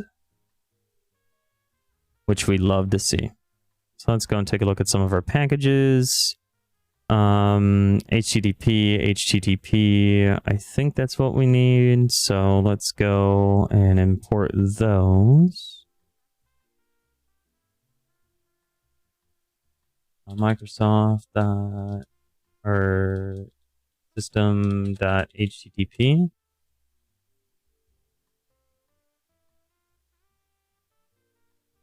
There we go.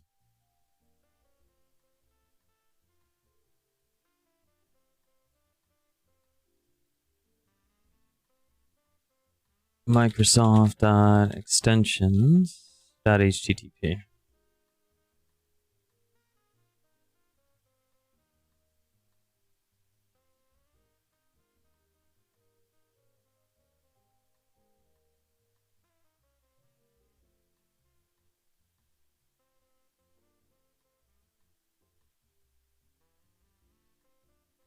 Is that it?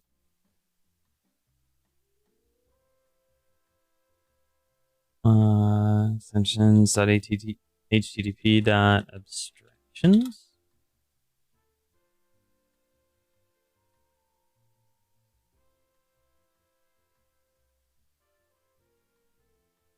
My cats are deciding to fight each other in the background. Lol. Okay, let's see here. ASP.NET Core, ASP.NET Core.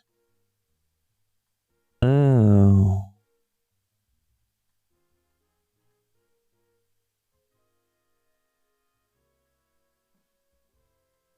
That would help if I actually had the right one.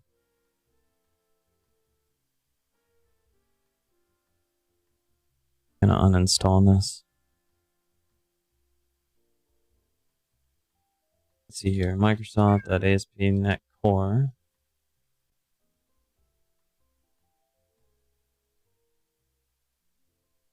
Extensions. HTTP. I mean, this already has the abstractions in it, right?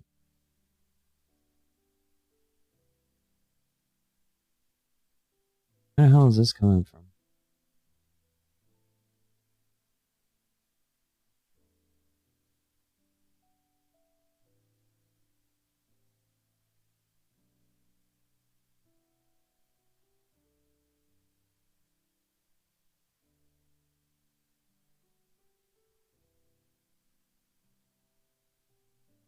Where does that actually come from?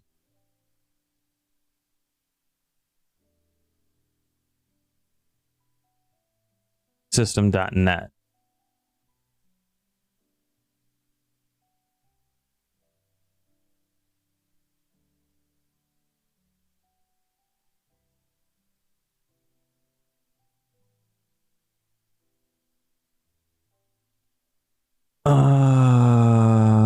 Okay. System.http.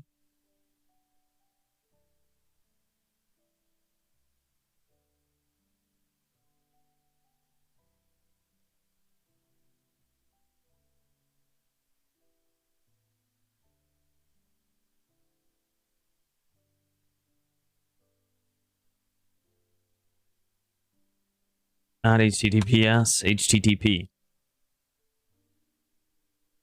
All right, I'll install it. Sure.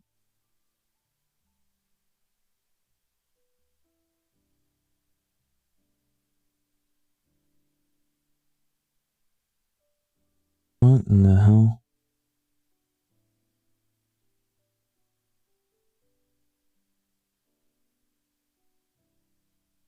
Microsoft extensions.http. Okay, maybe I actually do need it.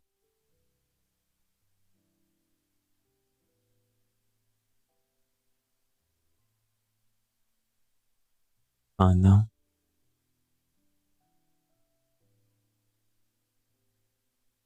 that. That's fine. Packages 1, 2, 3. Okay, that works.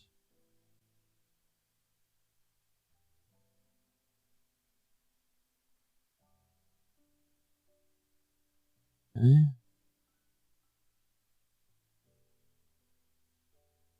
Okay, that's fine. So we have the API services there.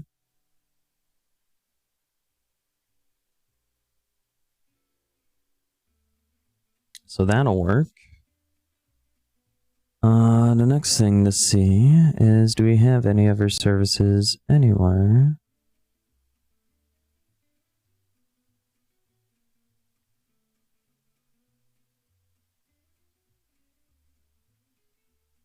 Oh, this'll help.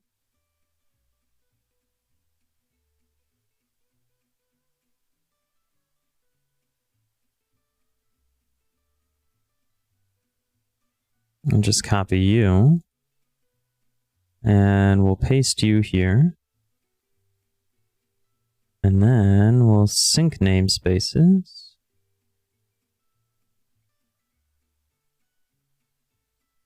Okay. Poly.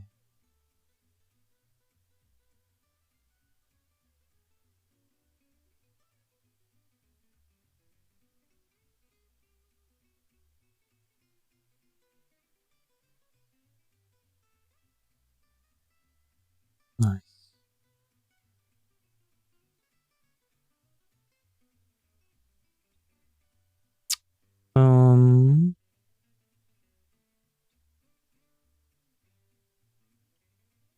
Sure. We'll have configuration here too, just in case.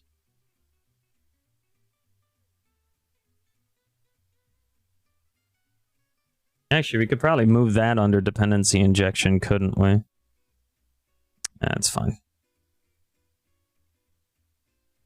We'll do that.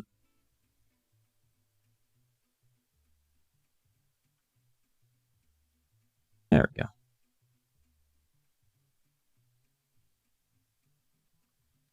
There we go. Perfect. And we'll do that.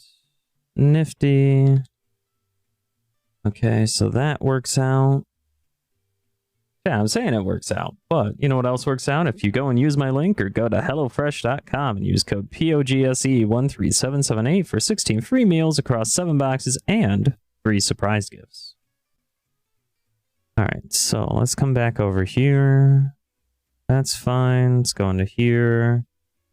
We'll import that. So that works out well.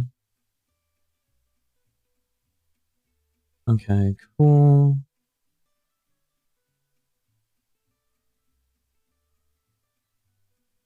Come over here, we'll import that.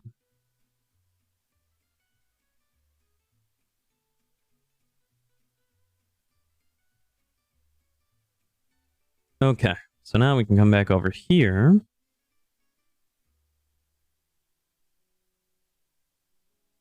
And we can actually remove this.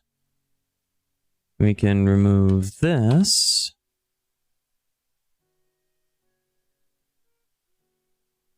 And now look at this. Now we have a much more streamlined package.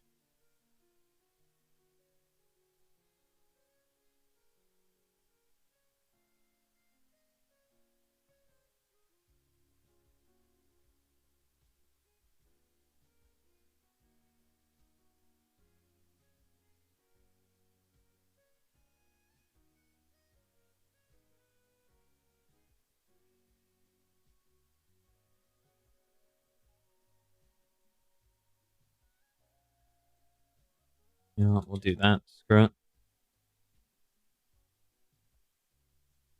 Deserialization of which, that's fine. Who cares? Okay, so now we have that. We have these.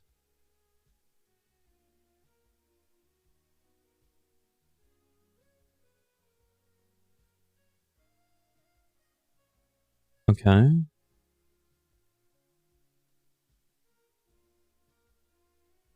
So now, if we do close all but this, we can come over into here, and we go to our manage NuGet packages. Can we actually streamline this even more?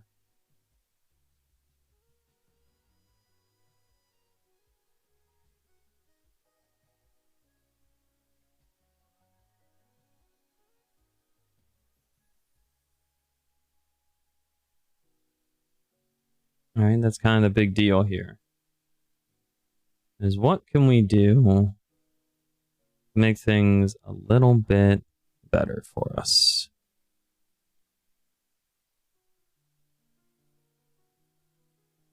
Good there.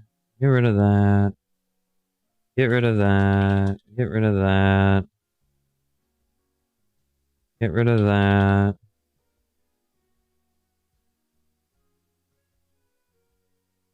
Clean. Build.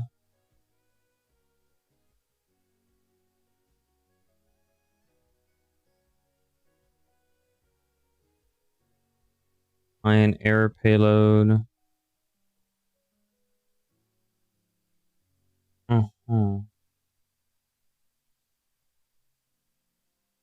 Sure. That's fine. Clean this again. Okay, so we got that. The omen.shared.logging, that would probably be a good one.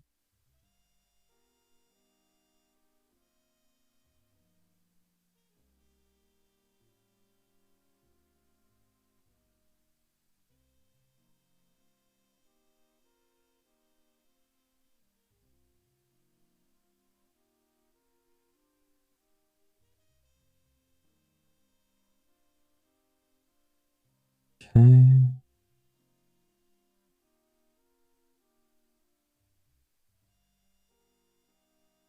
Would it make sense to break this out and do a separate project? No, it's fine. That's fine. That's fine. Okay, so something else to consider here. Let's see. System.link.async. Where am I actually using that? Am I using that anywhere? I don't think I am. Oh, maybe here, right? No, I am not. Nice.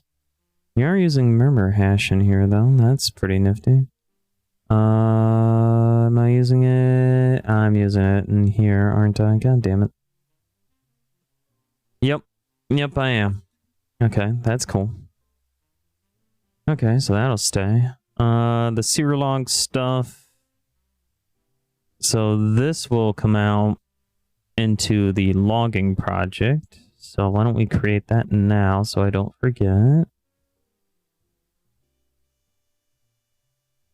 The omen.share.logging. Oh. Whoops. We want to create the new project, actually. That's something that we want to do. Class library. Next. The omen.share.logging. Cool. The other advantage to doing this is we might be able to actually break out of just using .NET 6 and actually compile towards .NET Standard and a few other things. Which would be really, really nifty. But we'll see.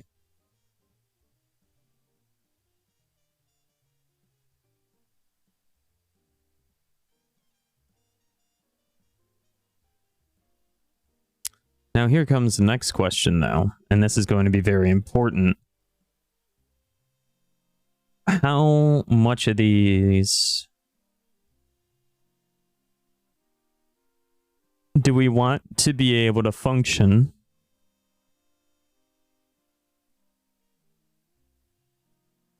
without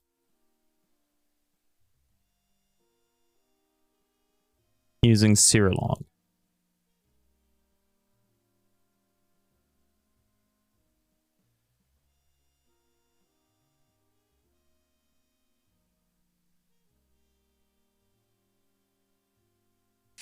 right? That's the real question here, is how much of this can we actually get to function without using Serolog in this sense, you know? And how much of this actually makes sense to provide a Serolog implementation? I'm wondering if part of what we can do here too is negotiate some of our content over. Well, we'll see.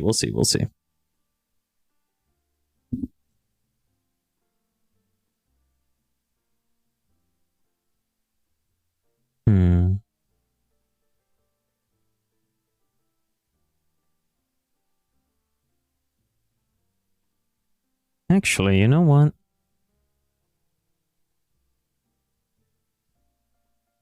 Let's see. Errors and variants. So errors, logging.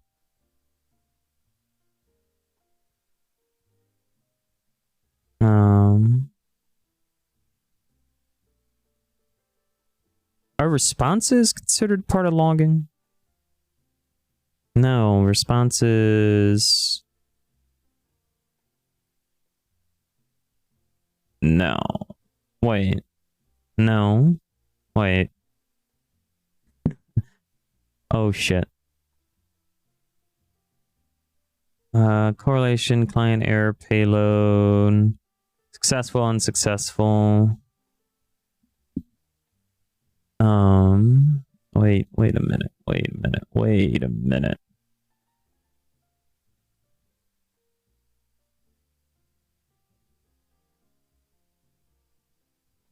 No, they're not. Okay. Sure, that's all fine and dandy, isn't it? What do we want to do with this then? So, okay. Logging and invariants. We'll just copy these. And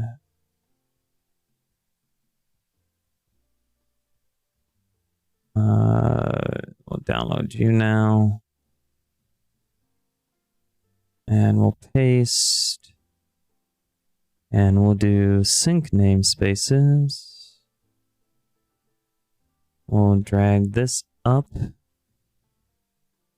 Okay. We'll sync the namespaces again.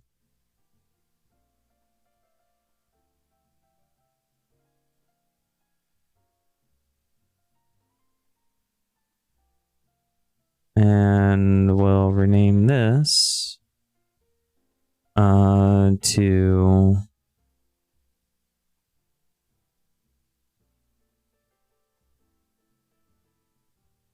we want to call this. What does this actually do? Rename templates.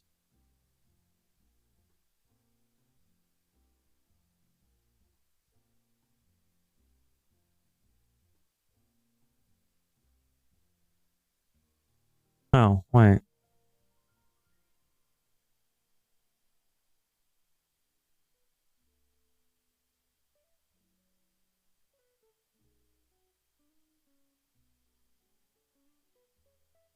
Just copy. We'll move these over to templates. Yes. And we'll delete that. And we'll do this. And then over here, we'll do manage NuGet packages, Serolog,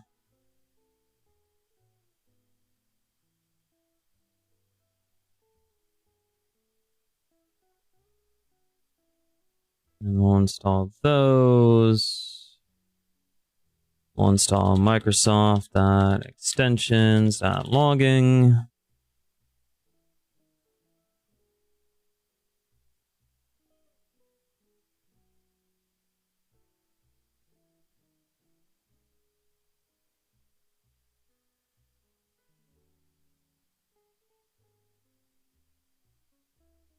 Okay, that's all good.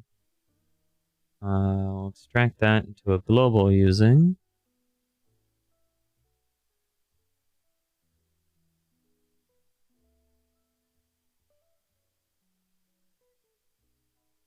Okay, that works.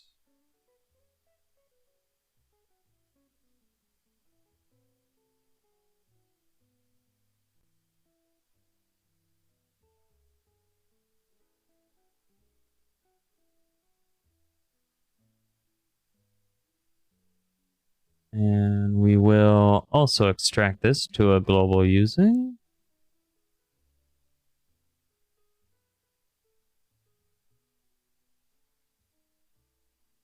Perfect.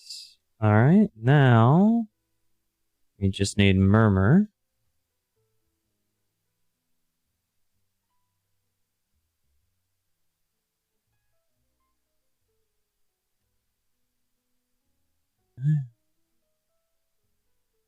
Oh,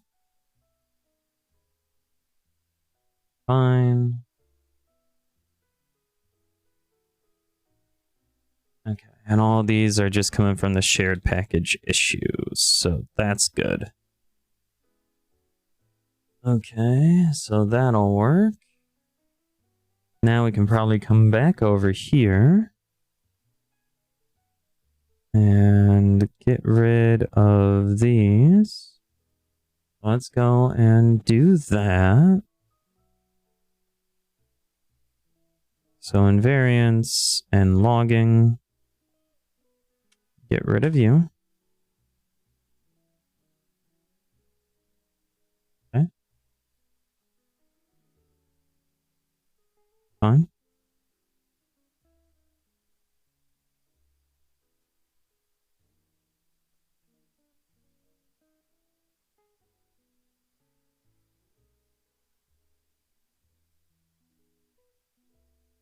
Okay. Cool.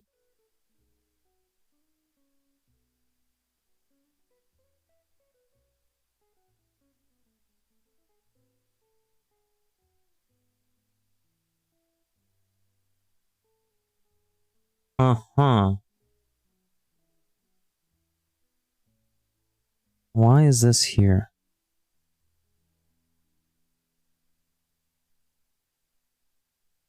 Where is this used?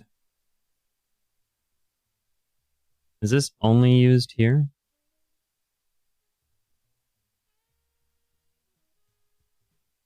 Hmm.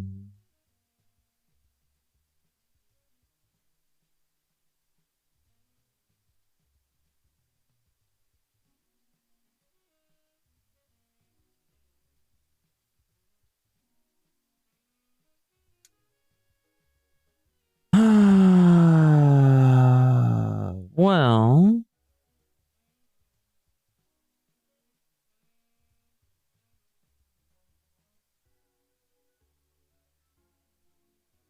okay. Okay, we can actually just go and, we'll copy this.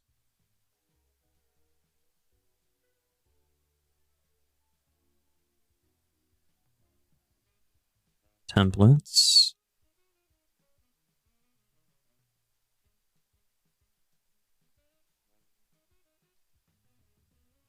Paste this here. Share dot responses dot templates. Okay.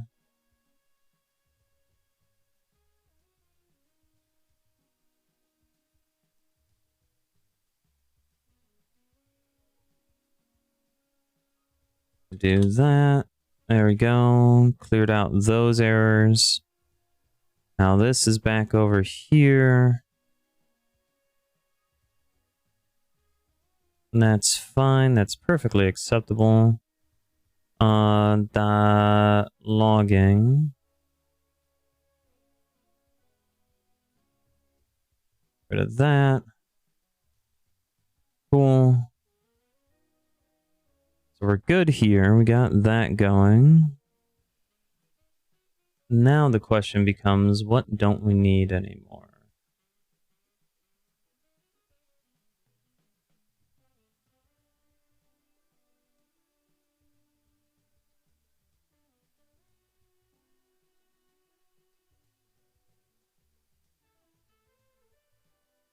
Realistically, the less that we have, the better off we'll be.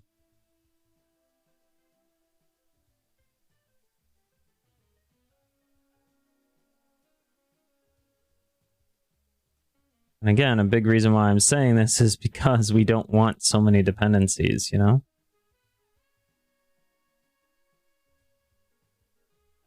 Okay, so let's come back here. Oh, yeah.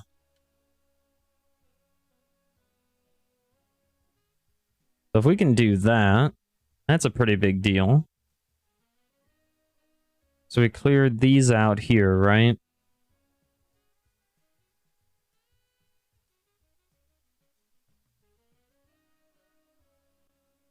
Look at how nice that is. Okay. Using system, that's fine. EF core, sure, we'll keep those. I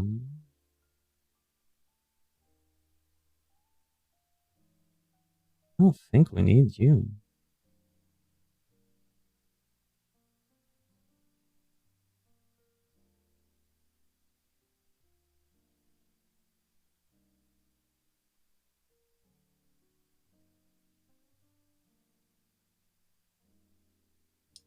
Keep the entity framework stuff for now.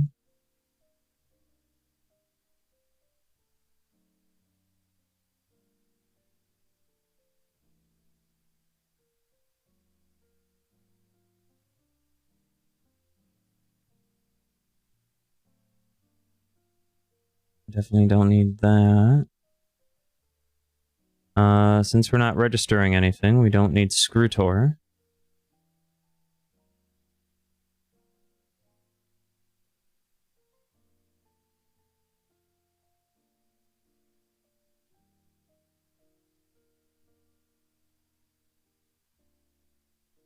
That should be fine.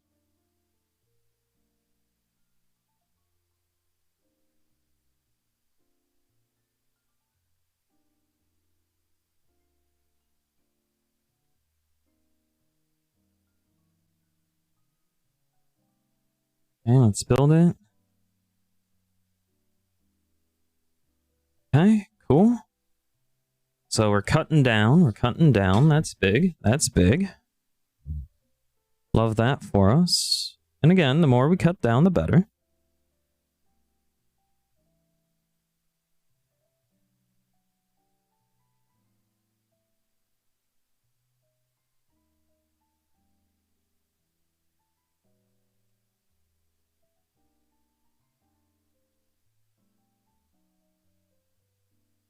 There we go. Clean this again. Let's rebuild it.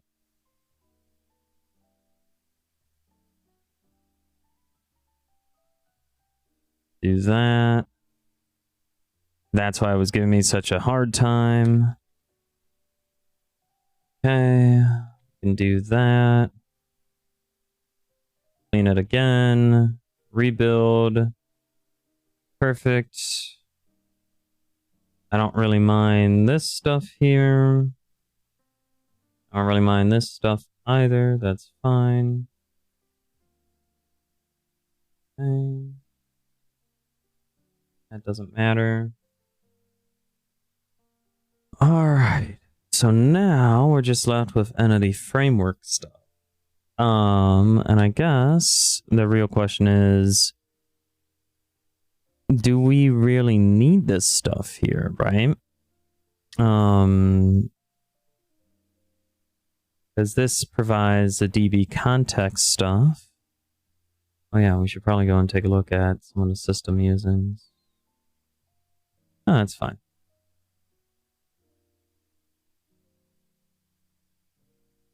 And actually we'll go and take this out.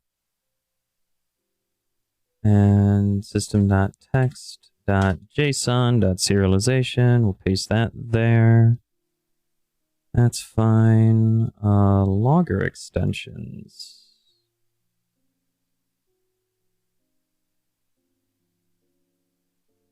This should come with us.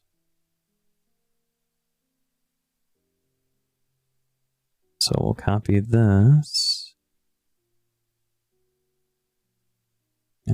Do a new folder. Extensions. And here we'll paste you.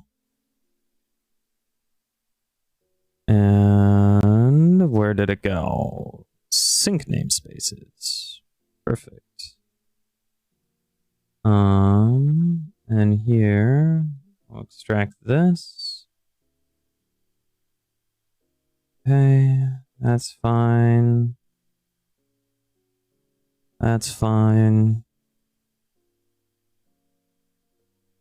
Okay, let's come back up here.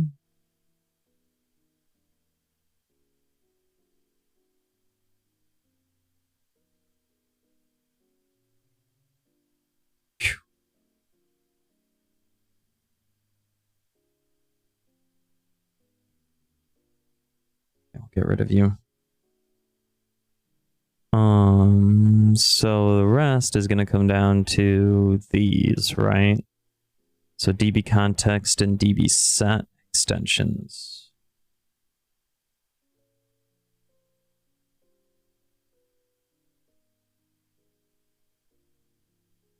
I'm wondering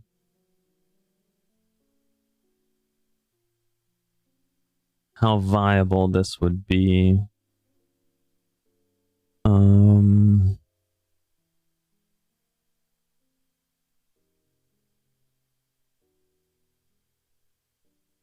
Here's the other thing too, right? We're not using SQL Server explicitly here. So we could probably uninstall this. Actually, I think we can uninstall all of these, except for... Oh, whoops. Wait.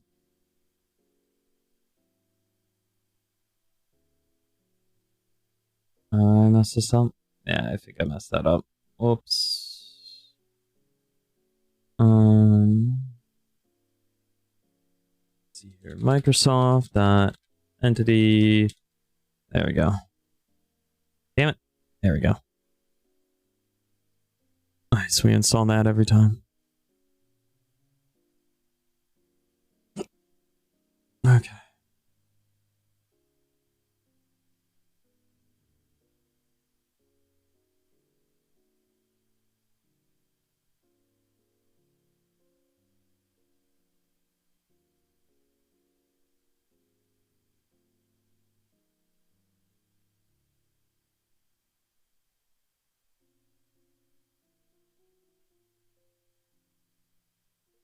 Okay, cool.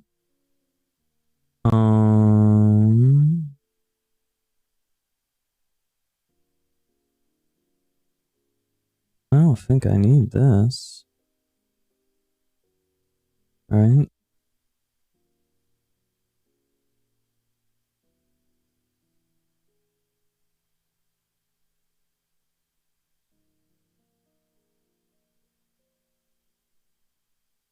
Okay.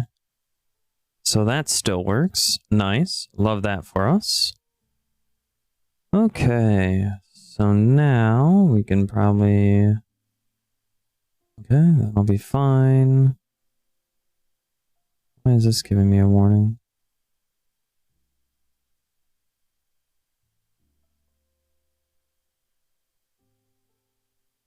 You're not deprecated, right? That core dot relational.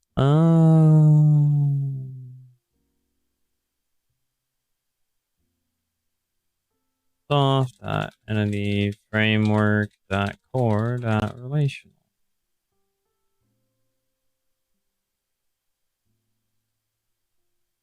Okay, I'll just install you back. That's fine. Why are you giving me a warning?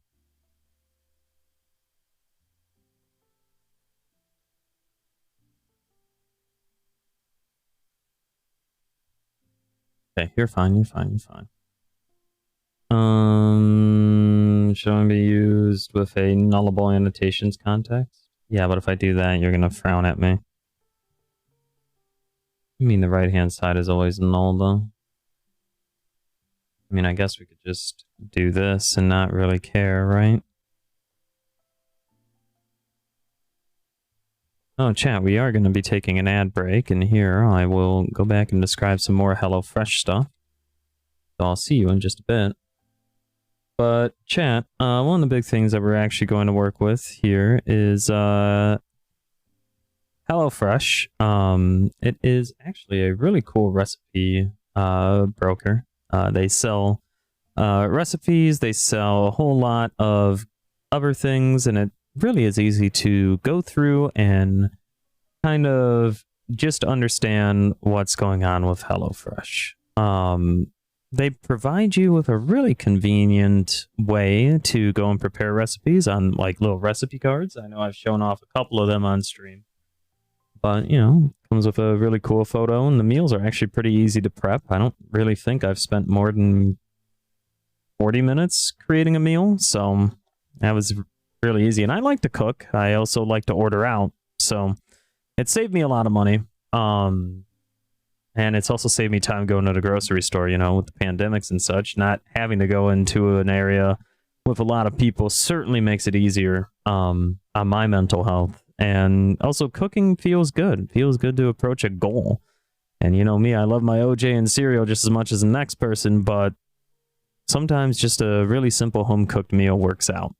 So if you would like to go and try them, you can always go use my link or go to hellofresh.com and use code POGSE13778 for 16 free meals across 7 boxes and get 3 surprise gifts. So, again, I highly recommend going to HelloFresh, and you know, they have a particularly easy to understand website. Very simple to work with, kind of like what we're doing here. You know, you can just go and view their plans. You can go and check out what they have here. And this, you would use my code here. This is the current plan that I have. 2 people, 3 recipes per week. I eat a lot. It's fine. Could get the 4 people plan. And you can also select, you know, the preferences that you want over here for the type of recipes that you would receive. You can go down and view your own and make your own custom meal plans. It's really cool. And yeah, you would go through and you would register here. You would go through all of that, and you would at checkout implement my code. So I think it works out pretty well. And that's kind of the whole idea behind HelloFresh and their sponsorship with me. And I feel very fortunate that they chose a sponsor to have me as a sponsee again. So anyway, back to this. What we're trying to do here is we're still trying to work with the separation of concerns and trying to figure out which particular ideas would be better off on the side of, hey, Miss Rockin' Tooth, what's going on? We would be trying to figure out which of these ideas, these utilities, would be better off on the shared parent library or in the shared sub libraries that we're going to go and push to NuGet. So we're also removing dependencies and just spreading them out so that way people can have a more modular experience. That's kind of the whole idea. And we want people to have a more modular experience because, of course, it's important. You know, it makes a whole lot of sense for people to be able to decide what they want to use and where they want to use it, as opposed to us just saying, hey, import this massive library. You know. So I think by doing that, we can actually go and capture people's intent a lot better. And plus, it also makes the maintenance a bit easier, and that's always something nice to have, you know? We do like easy maintenance.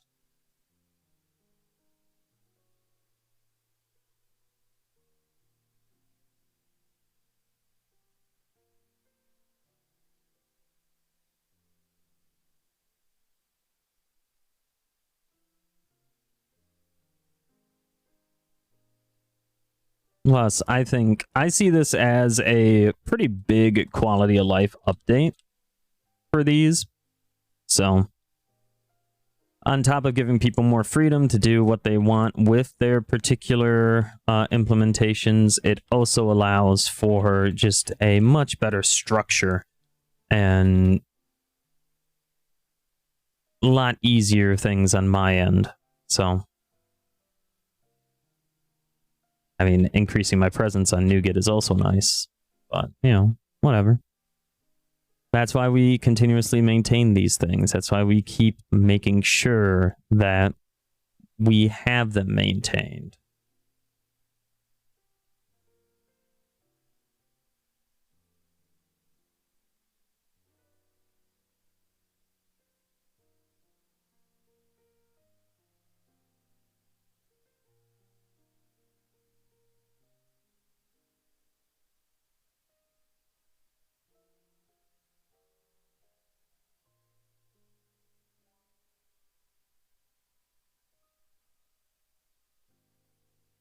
You know, that's kind of the whole idea.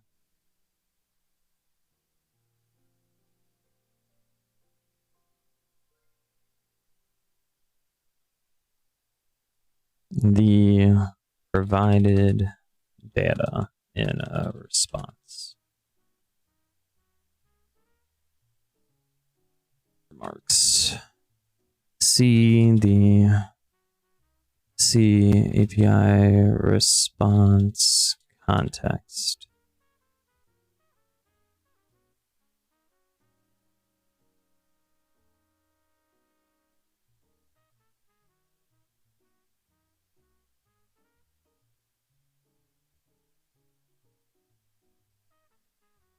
And we'll go to global using for that. For serialization information. Okay. Come back in here. We'll go and grab this. And we'll come down here. Generators, EFG. Perfect. So that's nifty. All right. Next thing to do. So take a look here and we see that our extension methods are fine. So that works out nicely. Entity key, that's fine as well. I'm not entirely sure on this purpose, but we'll see what happens here.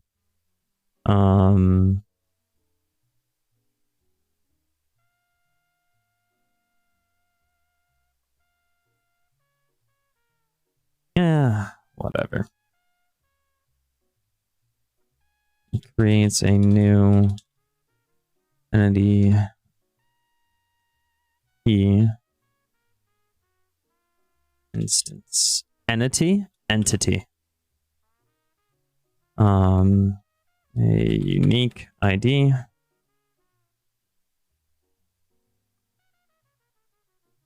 Time created. The tenant used. The originator returns the newly created key. Okay. Cool. Of course.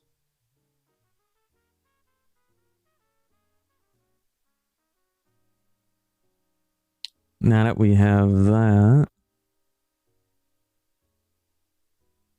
we're good here.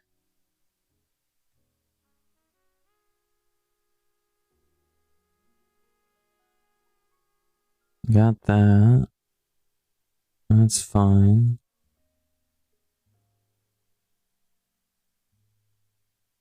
Wait, really?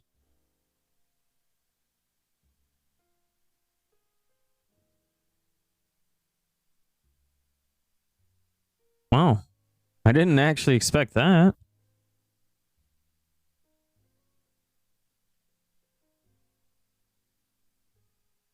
Wow.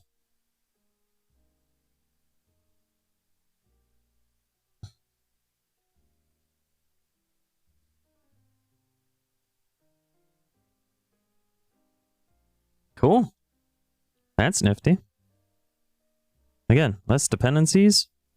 That's good.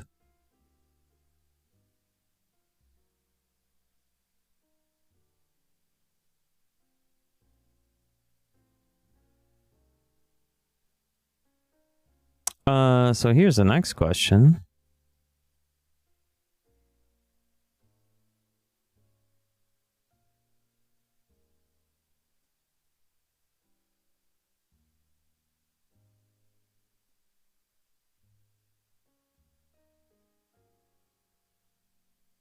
Okay, 5 use dependencies. 1, 2, 3, 4, 5.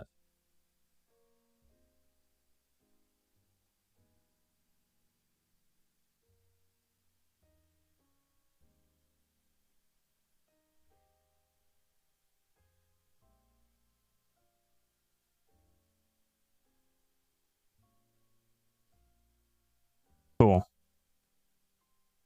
Well, sheesh. Less dependencies. Let's go, baby. Okay. Cool.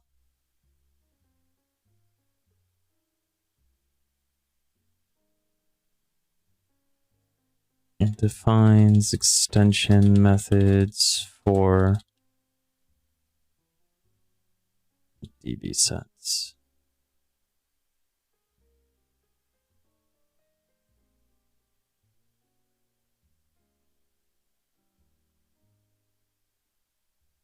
Okay, that'll work.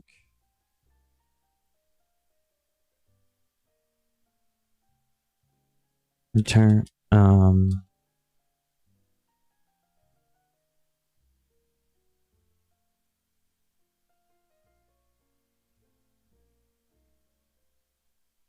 we'll just do that.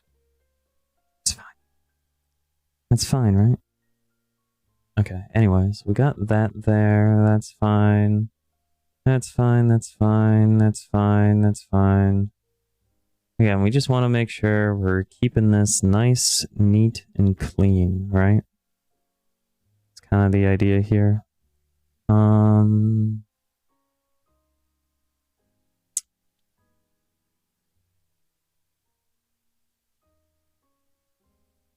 Is it reasonable to do this? Operation outcome context.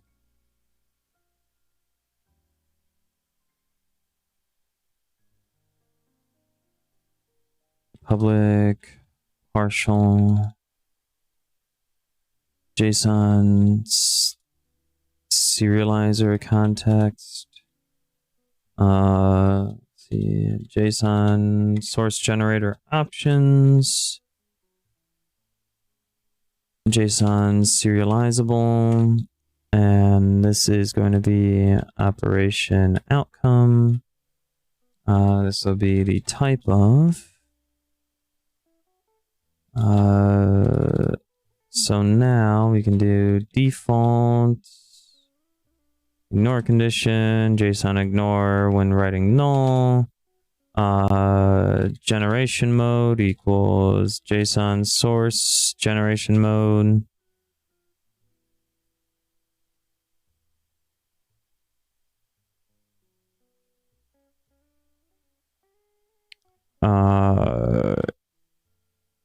Property naming policy equals JSON no naming policy dot camel case. Right indented equals true. Cool.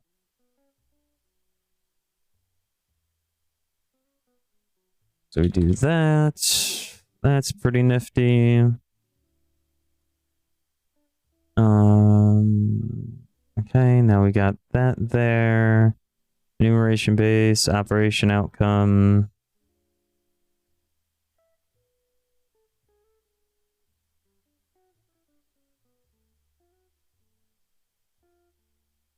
All right.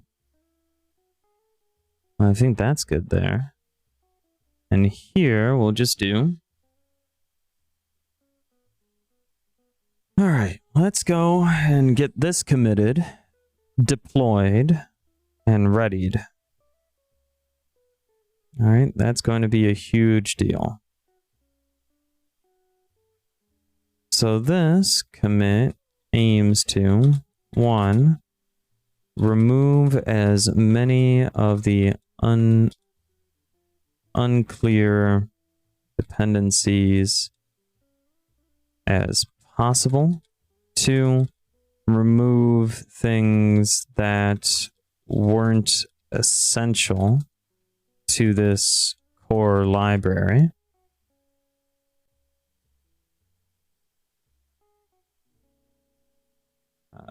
Yeah, to this core library.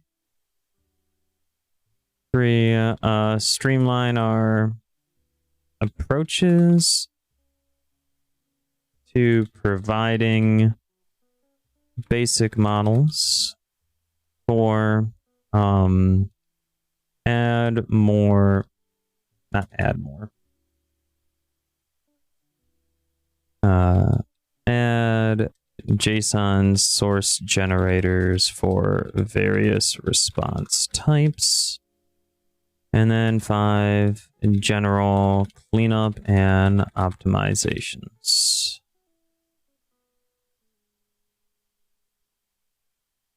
Commit all in sync. Hog. Okay, we love that for us. That works out quite well. So get that going, and then the next thing that we're going to want to do is edit the README and then package this up.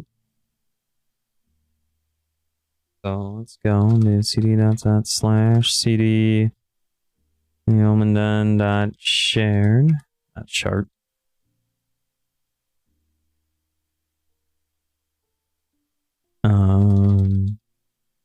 Explorer dot.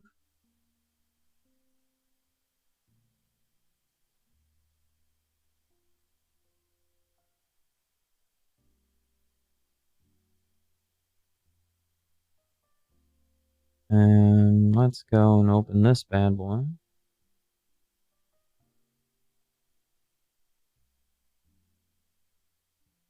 Okay.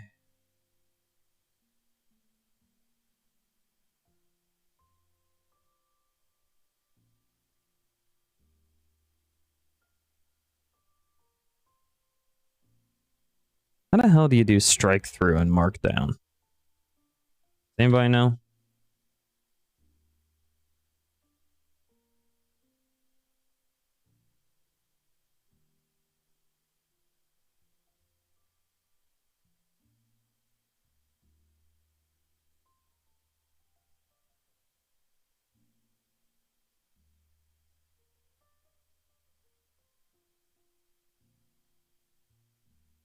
Why don't I just look it up?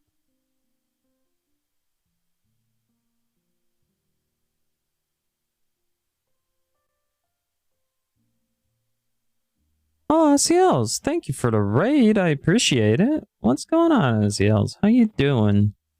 How are things going? Thank you so much for the raid. Welcome on in, raiders. I'm Andy Alu, the Chroma variety streamer here on Twitch. I do a whole lot of different things here, but I also do a lot of coding.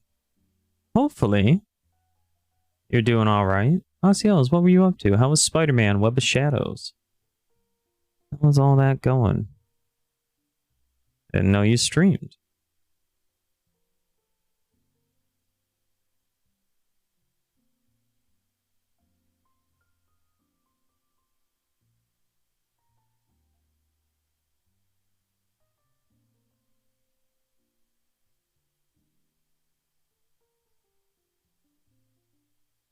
It was fun? Oh, I'm glad to hear it. Moved to the omen.den.shared .services.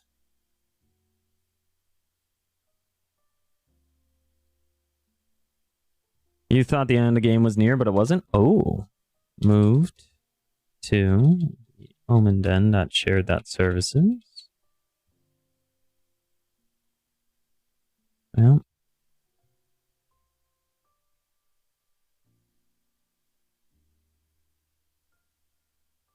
Yeah.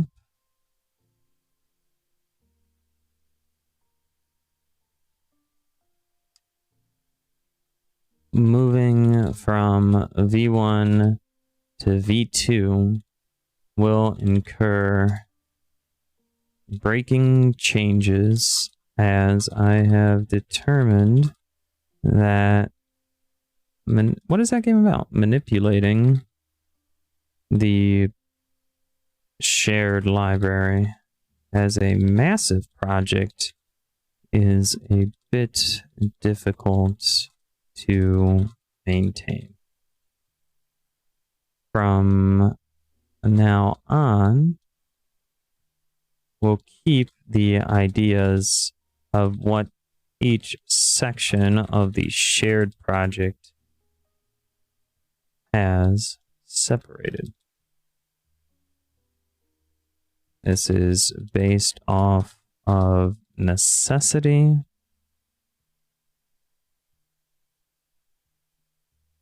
and my personal obsession with cleanliness.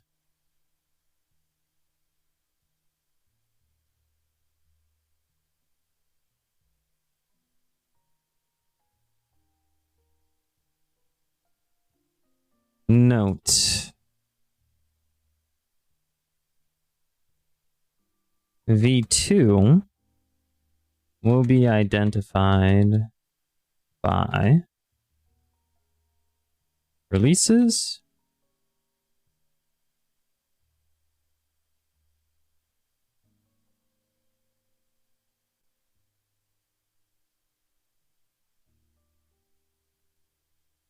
all right, let's come back over here. Date, assembly file version.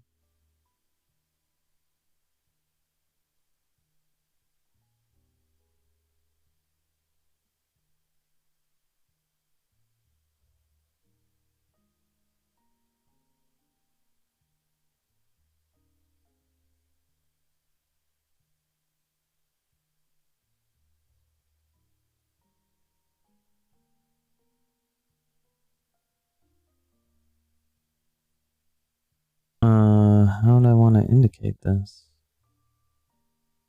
22.7.26.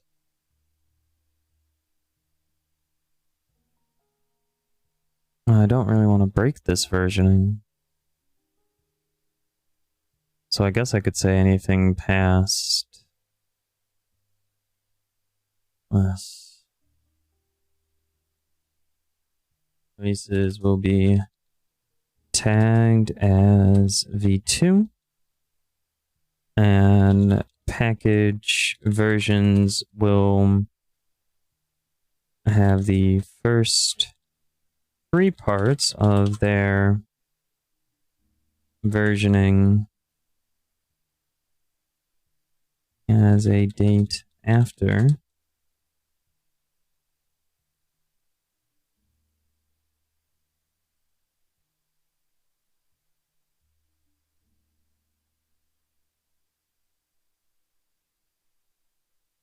Okay, cool.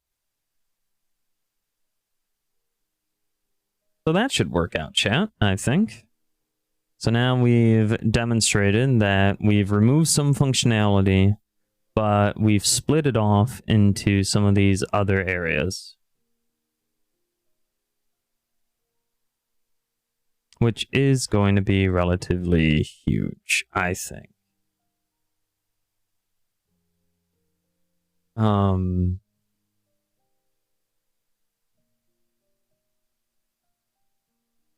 again, another reason for doing this is, of course, because we want to make sure things are clear.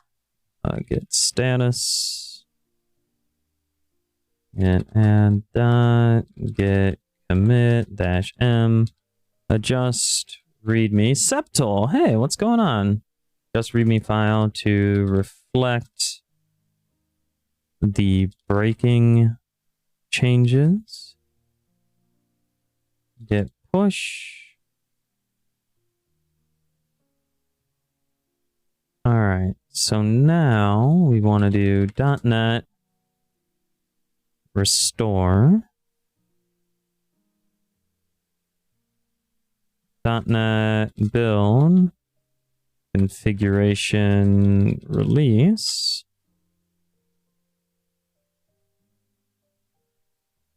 .NET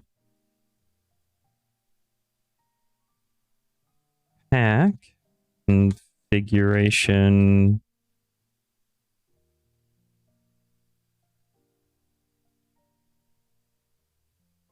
release.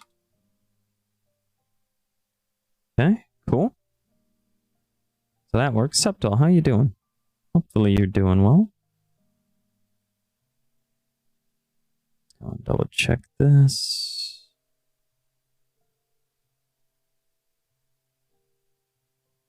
All right, so this will be the one that we 331. Yeah. So that'll be the one that we want to publish. So why don't we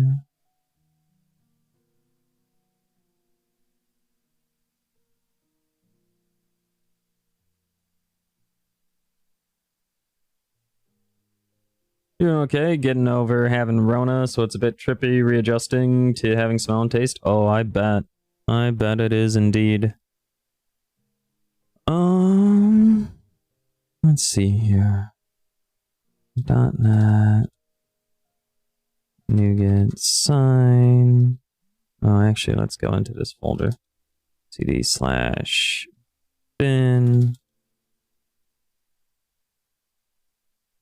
release .NET NuGet sign Yeomandan.share 22.7.26.3.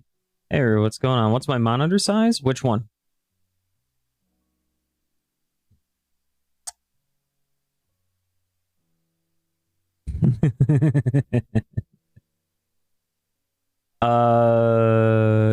My main monitor. Oh boy. Well, I'm running on 2 PCs, so let's see.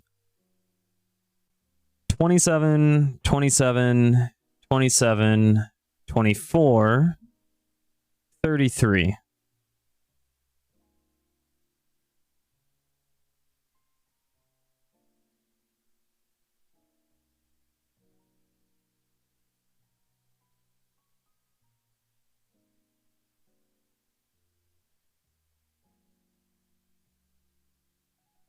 Yeah, I have a few monitors, hey, Rue.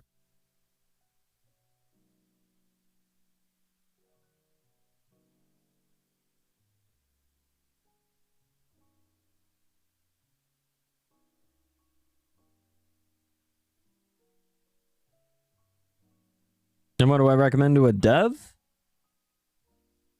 Whatever's easy to read text on. You're looking for your first monitor? Well, what's your intended use case? Are you just looking to develop on it, or are you looking to like game on it as well? Like what's your intended use case? Gaming and dev? You can get a 27-inch monitor. Those work out pretty well. Maybe a 2K monitor as well. You know, get some decent resolution there. It's not 4K, but it's also not 1080p. I mean, 1080p is cool too. But I like 2K. That's going to be what the monitor that this development screen is currently on is. What do I think about UW? I am unfortunately unfamiliar with what UW is, so I do not know. Oh, ultra wide? Ah, that's what you mean. That is what my monitor over there is. It's a 34-inch ultra wide. Those are cool. Curved ones, you know, certainly cut down the viewing angle. I like them.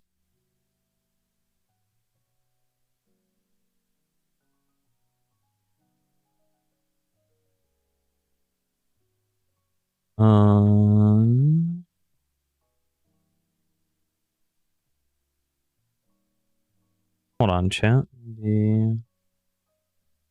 Go into this screen so that way I can actually go and sign this package off. Because that's actually important.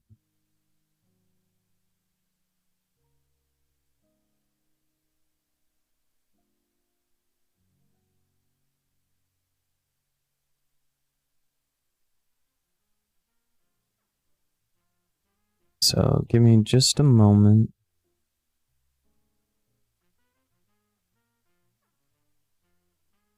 And we'll get this underway.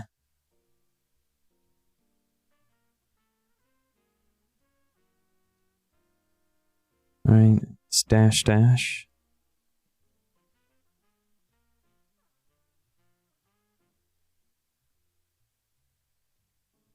Certificate.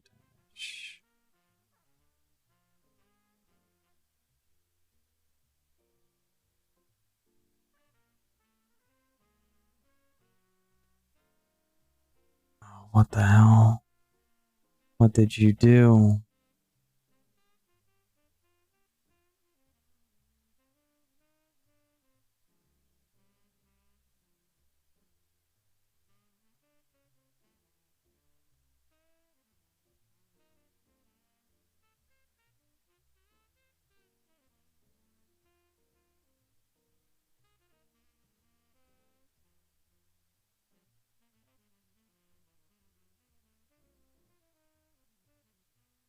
Sorry, chat. Just have to go and verify this. Cool. All right, let's... Well, first, let's go and close out of any compromising scenes and documents, shall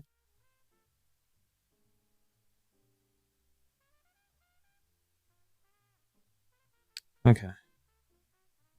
Coming back here, let's go and deploy this version of NuGet.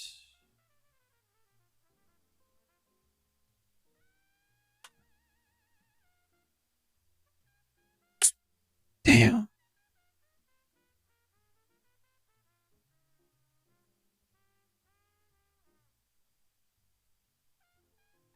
Repos, shared, bin, release, that one.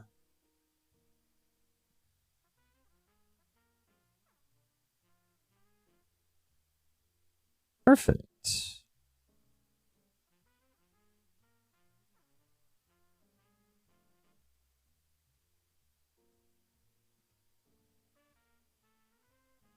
Okay. Submit this. Chat, we've made another deployment. Well, let's go and see if this gets approved. That's going to be the big deal.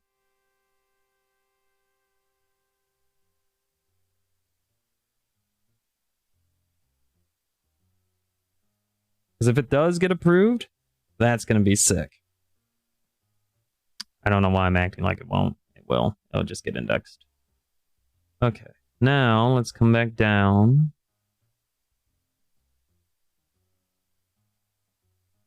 Into here. And let's go and create a new release.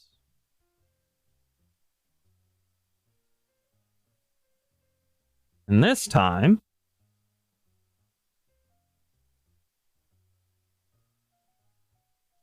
use tag 2022.7.26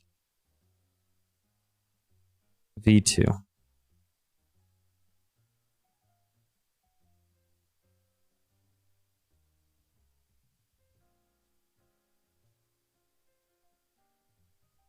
What do you mean?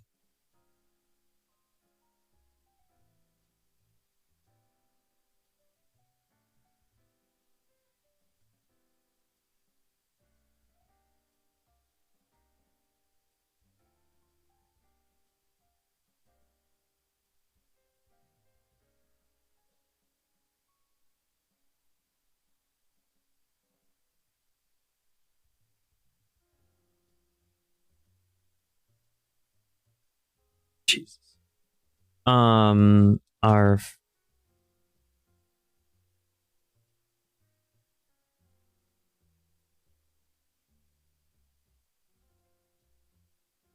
version 2 of the shared library. Describe this release.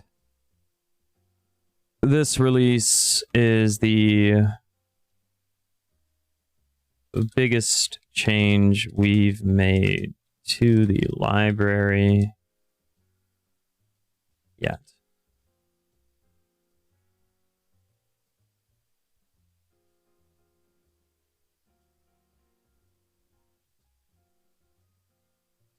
Numerous files have been moved to their own separate repos. Hey, can I get some quick advice just about your sleep scheduler? Yeah, what's going on? Can't promise to give you the best advice, but I can try. And will be listed in them. New repos are going to use the Omenden.shared convention, but we'll have an additional declaration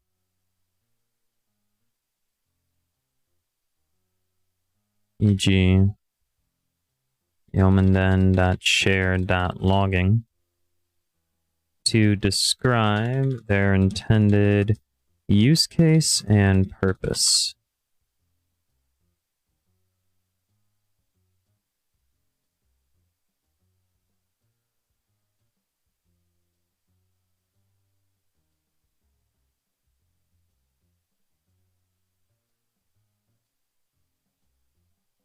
This was important to do to allow for less dependencies overall. So you have a doctor appointment in the morning at 10:30. You're about to go to the gym and shower, which only leaves you so much time to sleep if you choose to. Should I try to sleep or should I just stay up and sleep afterwards? I feel like there's no right answer to that.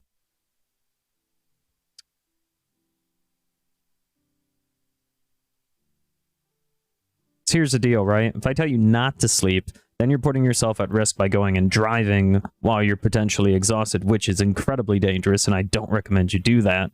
In fact, I would say just don't work out at all. Just go to bed now and go and try and get some sleep.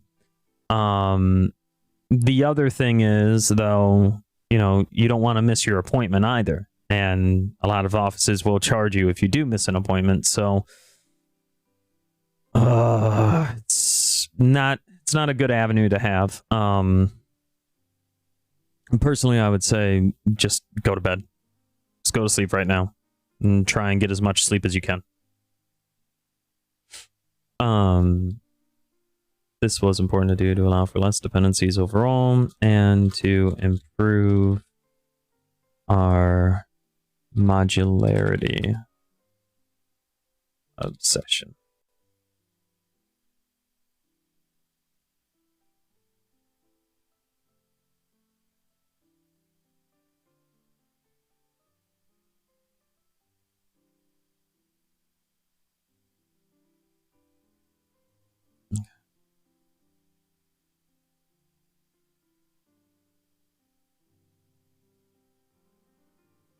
Not going to work out. You just need a shower or shower shat the bed and you don't want to go in with greasy hair or smelling dead. That's fair.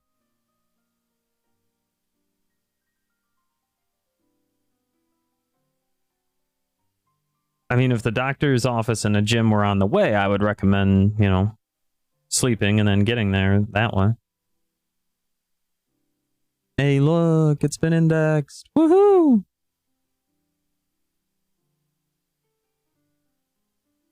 All right, let's go and check out our actions. Hey, nice. Cool. So that's been published. We have to figure out how to actually get the packages deployed.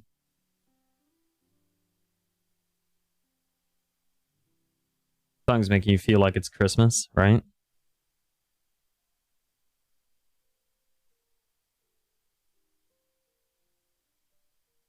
Okay, cool. So that's been deployed. Pog. Now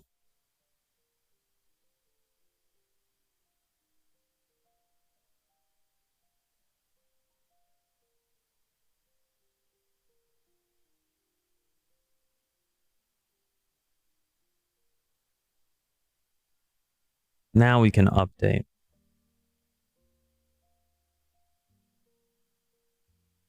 Okay.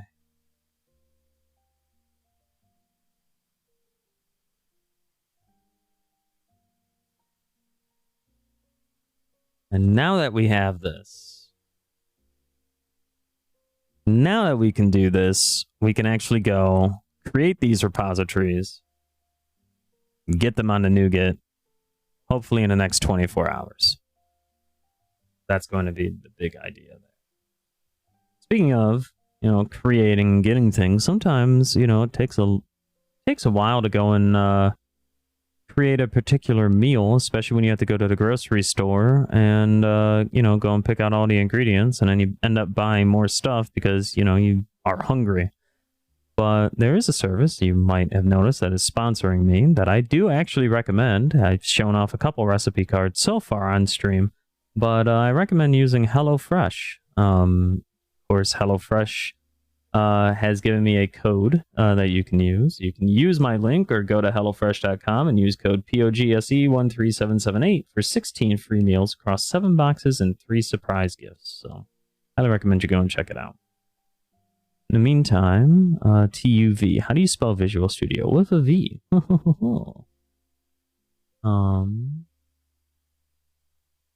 License template. MIT. How to read. Thank you, Shy. Let's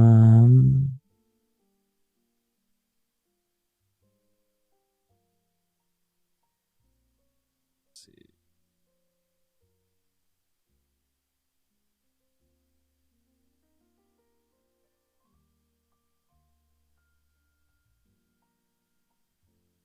Seppi Leon Cross, thank you for the follow on Twitter.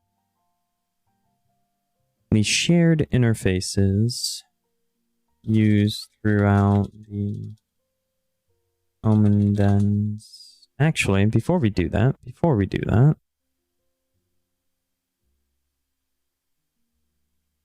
there's some stuff we need to adjust, chat. There's some stuff we actually need to work on.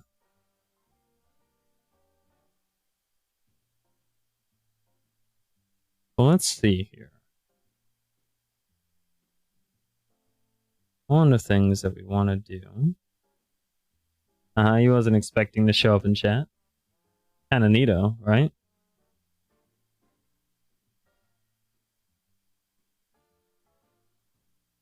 Got a whole lot of fun things here.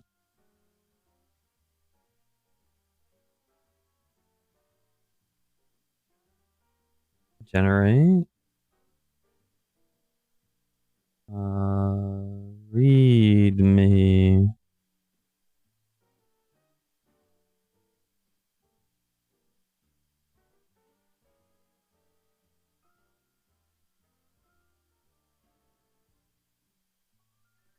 How do you spell read me? Is that with an R? That's with an R.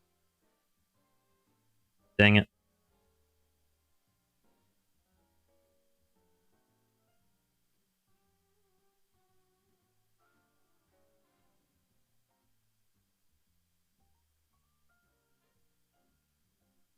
Okay, whatever. Fine. Copyright 2022.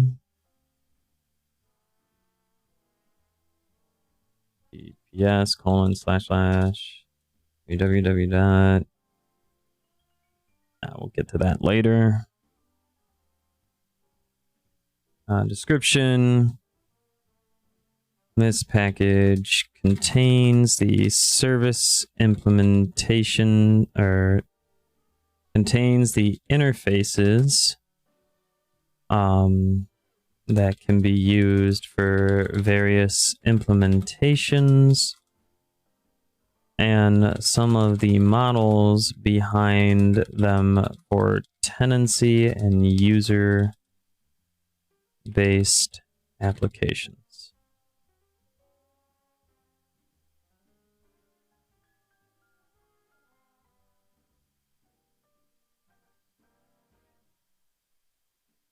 And then shared interfaces.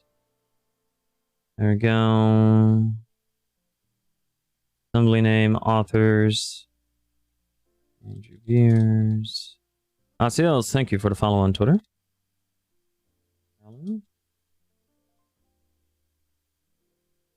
Yeah.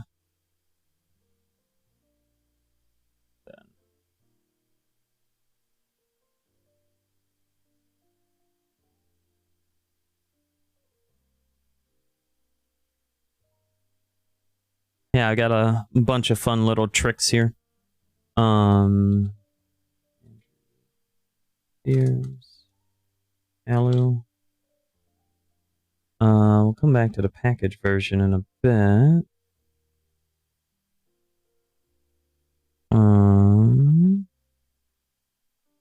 Get. Oh, I guess I could have put in release notes. Ah, that's fine. Package license. MIT.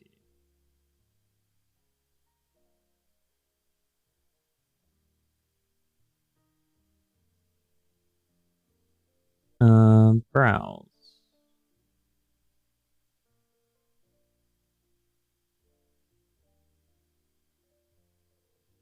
You know?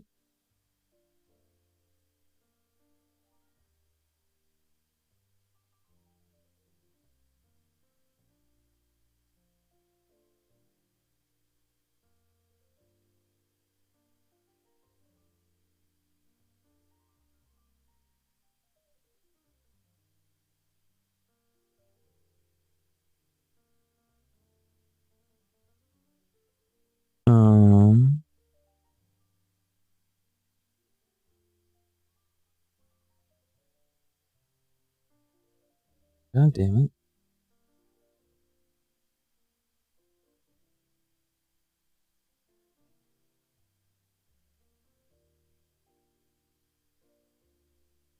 Alright, where do I want...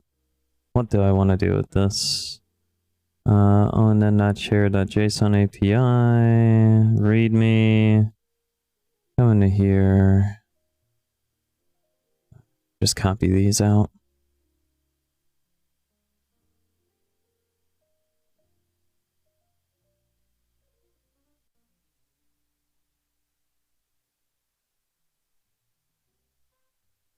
God damn it.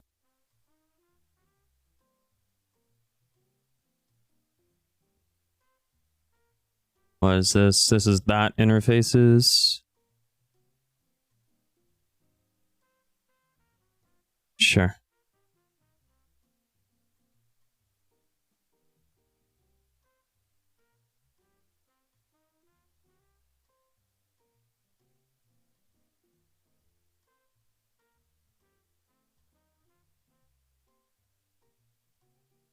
Do that.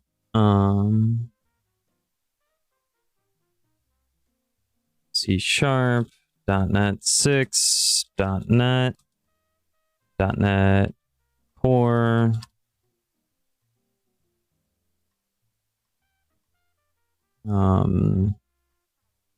interfaces. You think you're gonna head out now and sleep? All right, Asiels, thank you again for the raid. I hope you have a wonderful rest, and we'll see you next time. Okay, so we got that. Should be fine. Provides interfaces. Provides the basis for interfaces for various purposes. Okay, so now we got that.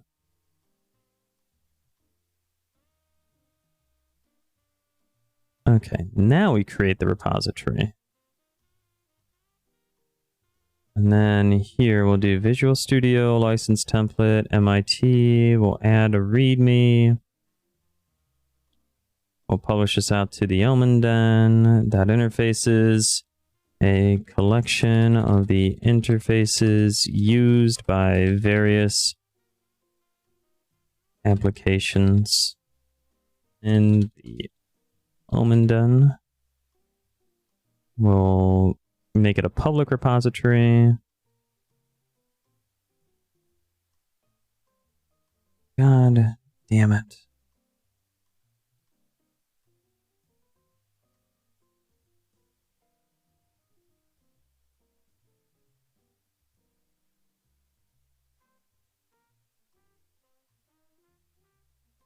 Oh.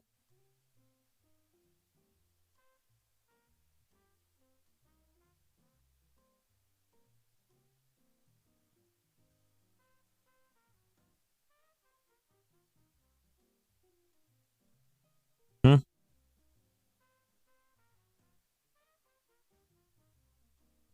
I have a project icon somewhere. There it is. There we go. Nice. Okay. One more time, because apparently I can't do it right. So, oops. We'll do it like this, chat. We'll do it live. A collection of interfaces that the Omen Den uses throughout its applications.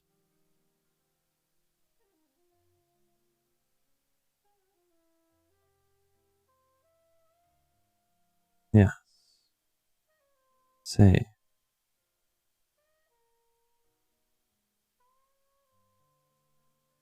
Jolly good show.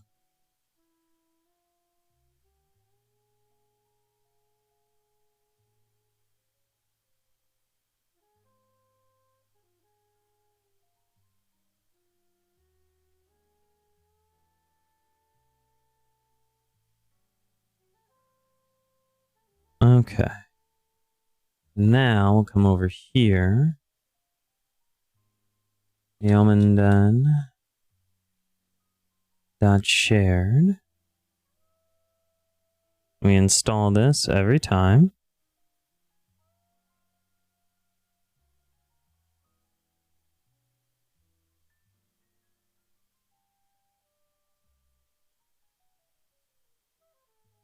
Do that.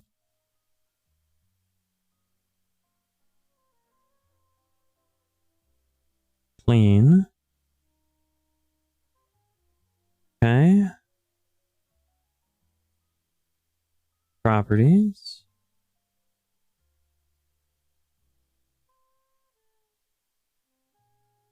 Same thing. Same thing, chat. What we're going to be doing here. Same exact deal. And the reason why is because we, again, want to remain consistent.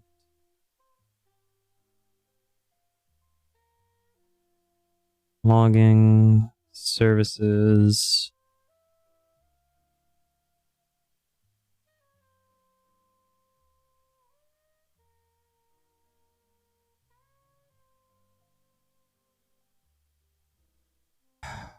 Feels good, chat.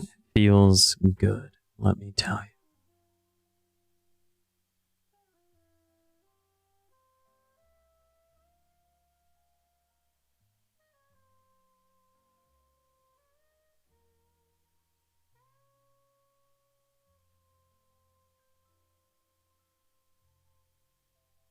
Okay.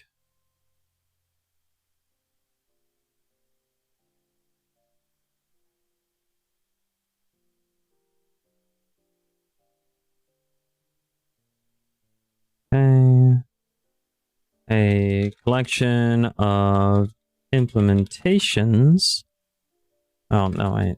A collection of logging utilities that are used throughout the Omen, the Den's applications. Also provides an event type enricher for Serolog.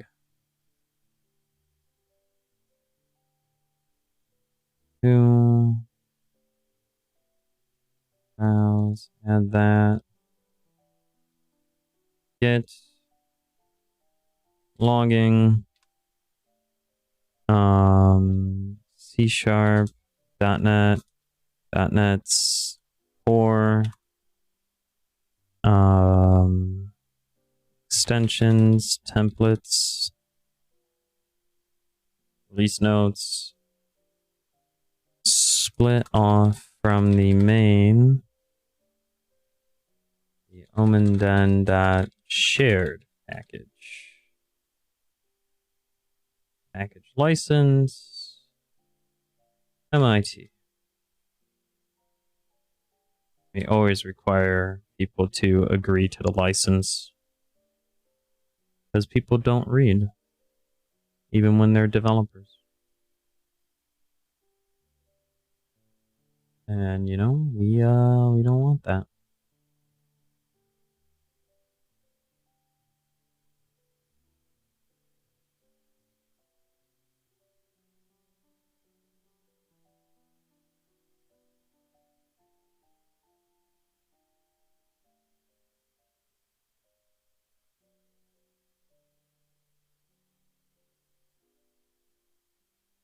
Bill. Log. What are our 5 warnings?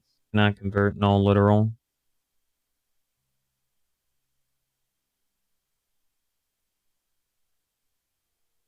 Can I do default?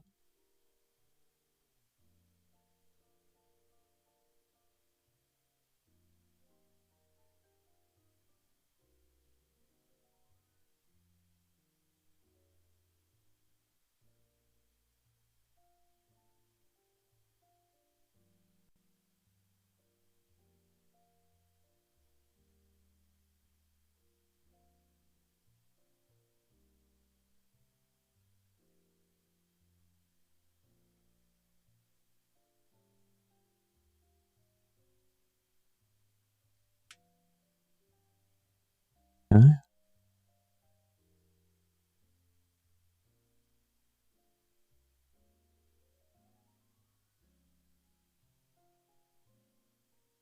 Alright, let's go and create this. And then, of course, we'll go and update this stuff as time goes on. But this is kind of the idea here that we want to go behind, right?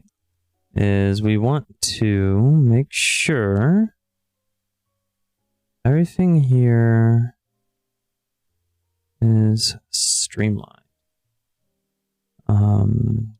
A repository that a collection of the various logging functionalities that are present in the Omendens applications. Okay, and that's fine. Yes. Get it out of here. Cool.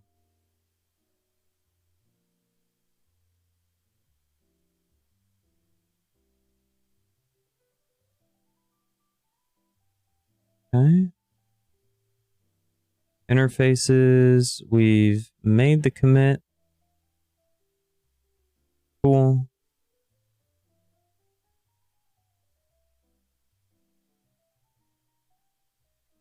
No. What do we have?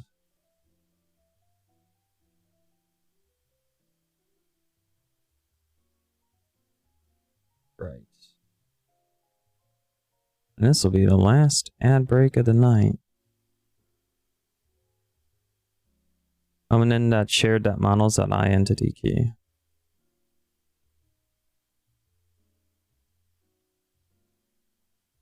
What the hell? Global using the omenden dot.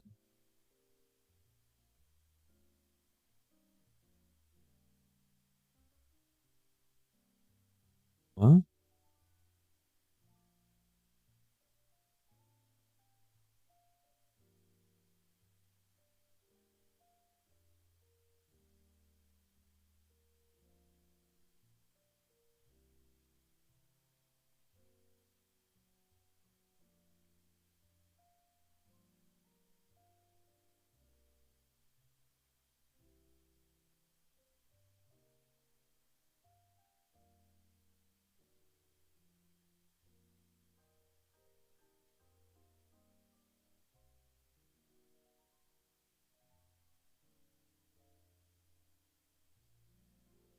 All right, chat. See you in just a bit. Sorry about that.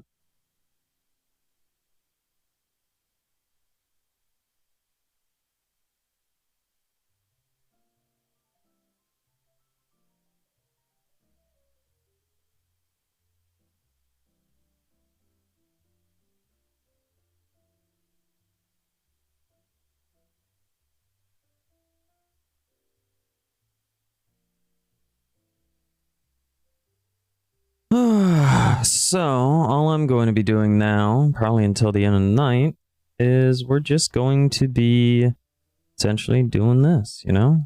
We want to very much just make sure that everything we have works out the way we can get it to do so. You know?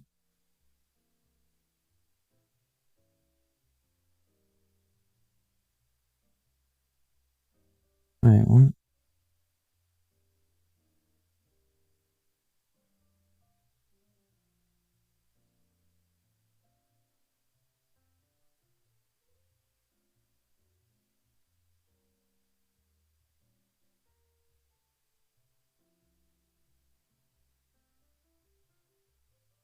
It's really weird. Okay, so now we have the omen.interfaces. That was weird. Yeah. Close that out. And close that. And close that.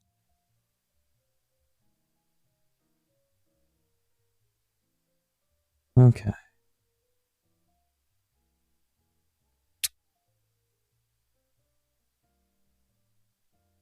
So this one won't build because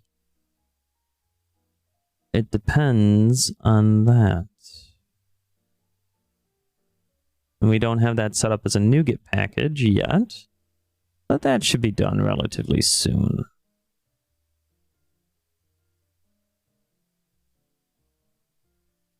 So in the meantime, we can just go and get some of the other extensions here.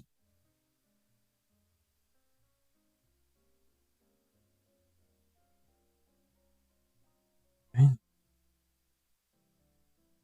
We can go and install this. That should work.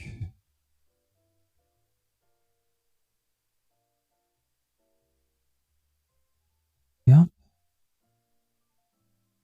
Cool. And I am going to extract this.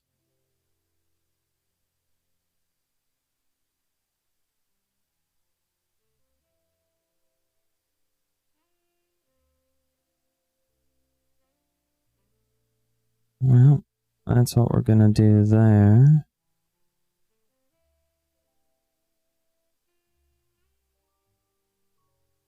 Okay. And we'll come here.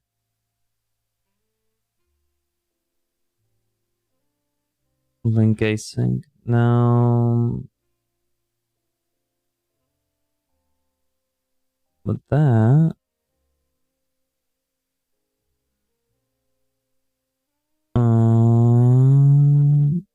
sure.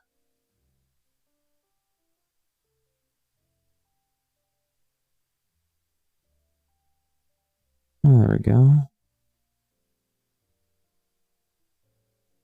Cool. So system.interactive.async also has system.link.async. Okay, good to know. That's fine.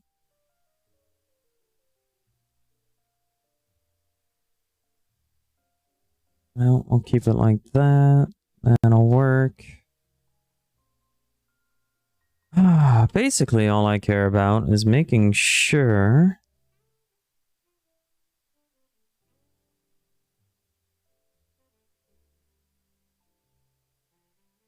oh, right. We need Screwtor here.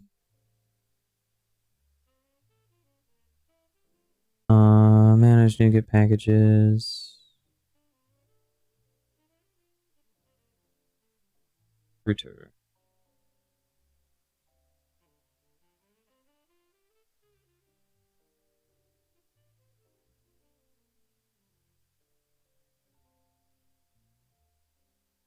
Okay.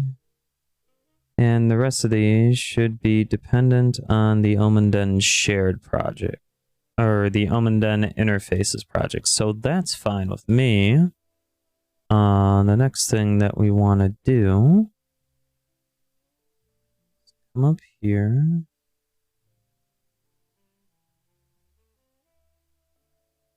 Go into here. Class library, blah, blah, blah. Icon. Give it that. Publishing. Sure. If I were smarter, I'd figure out how to do unsafe code, but I can't because I'm unfortunately not that smart to manipulate things like I once was. A collection of the service implementations used throughout the various Omenden, the various apps that the Omenden develops. Copyright 2022. Browse. You. README, we'll get to that. Repository URL, that's fine. Tags. Services. Implementation. C#. Blazor. Async enumerable. I don't know. At least know it's split off from the main, the omenden.shared package. Package license. MIT.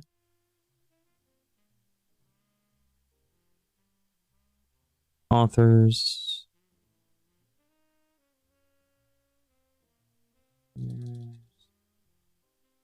Alu. Products.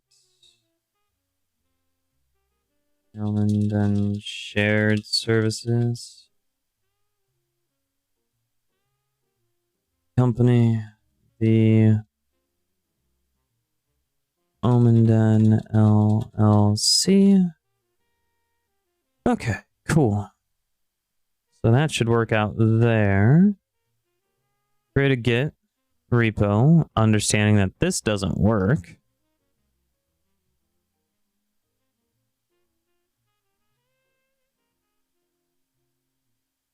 Oh, did I?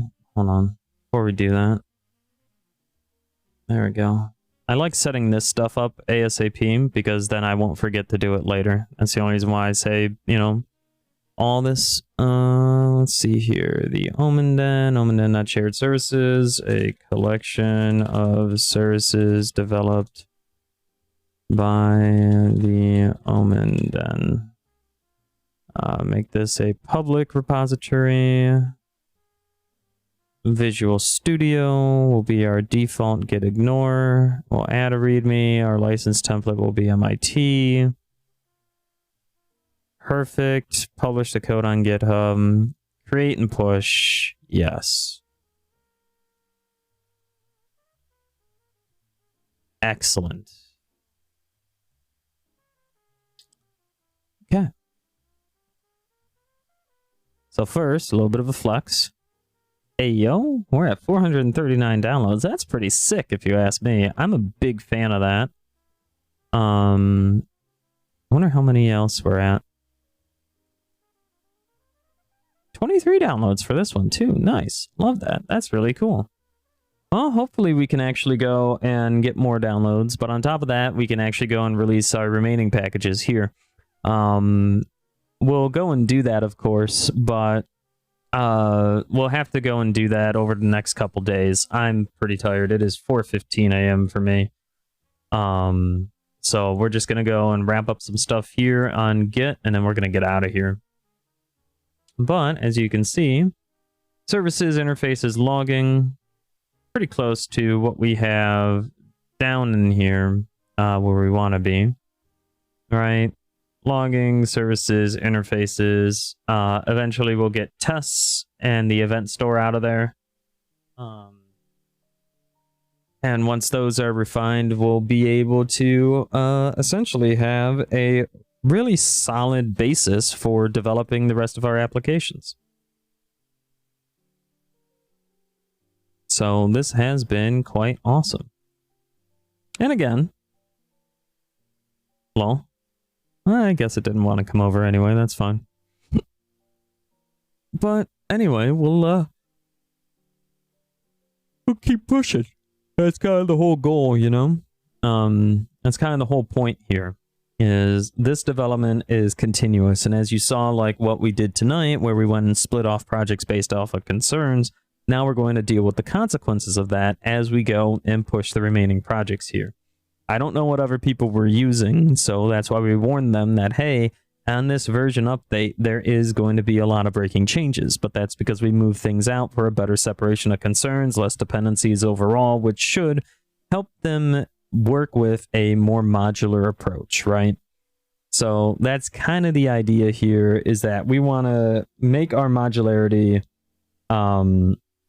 a selling point, a standard point, if you will, right? And we want to make sure that everything that we do within that just kind of makes a whole lot of sense.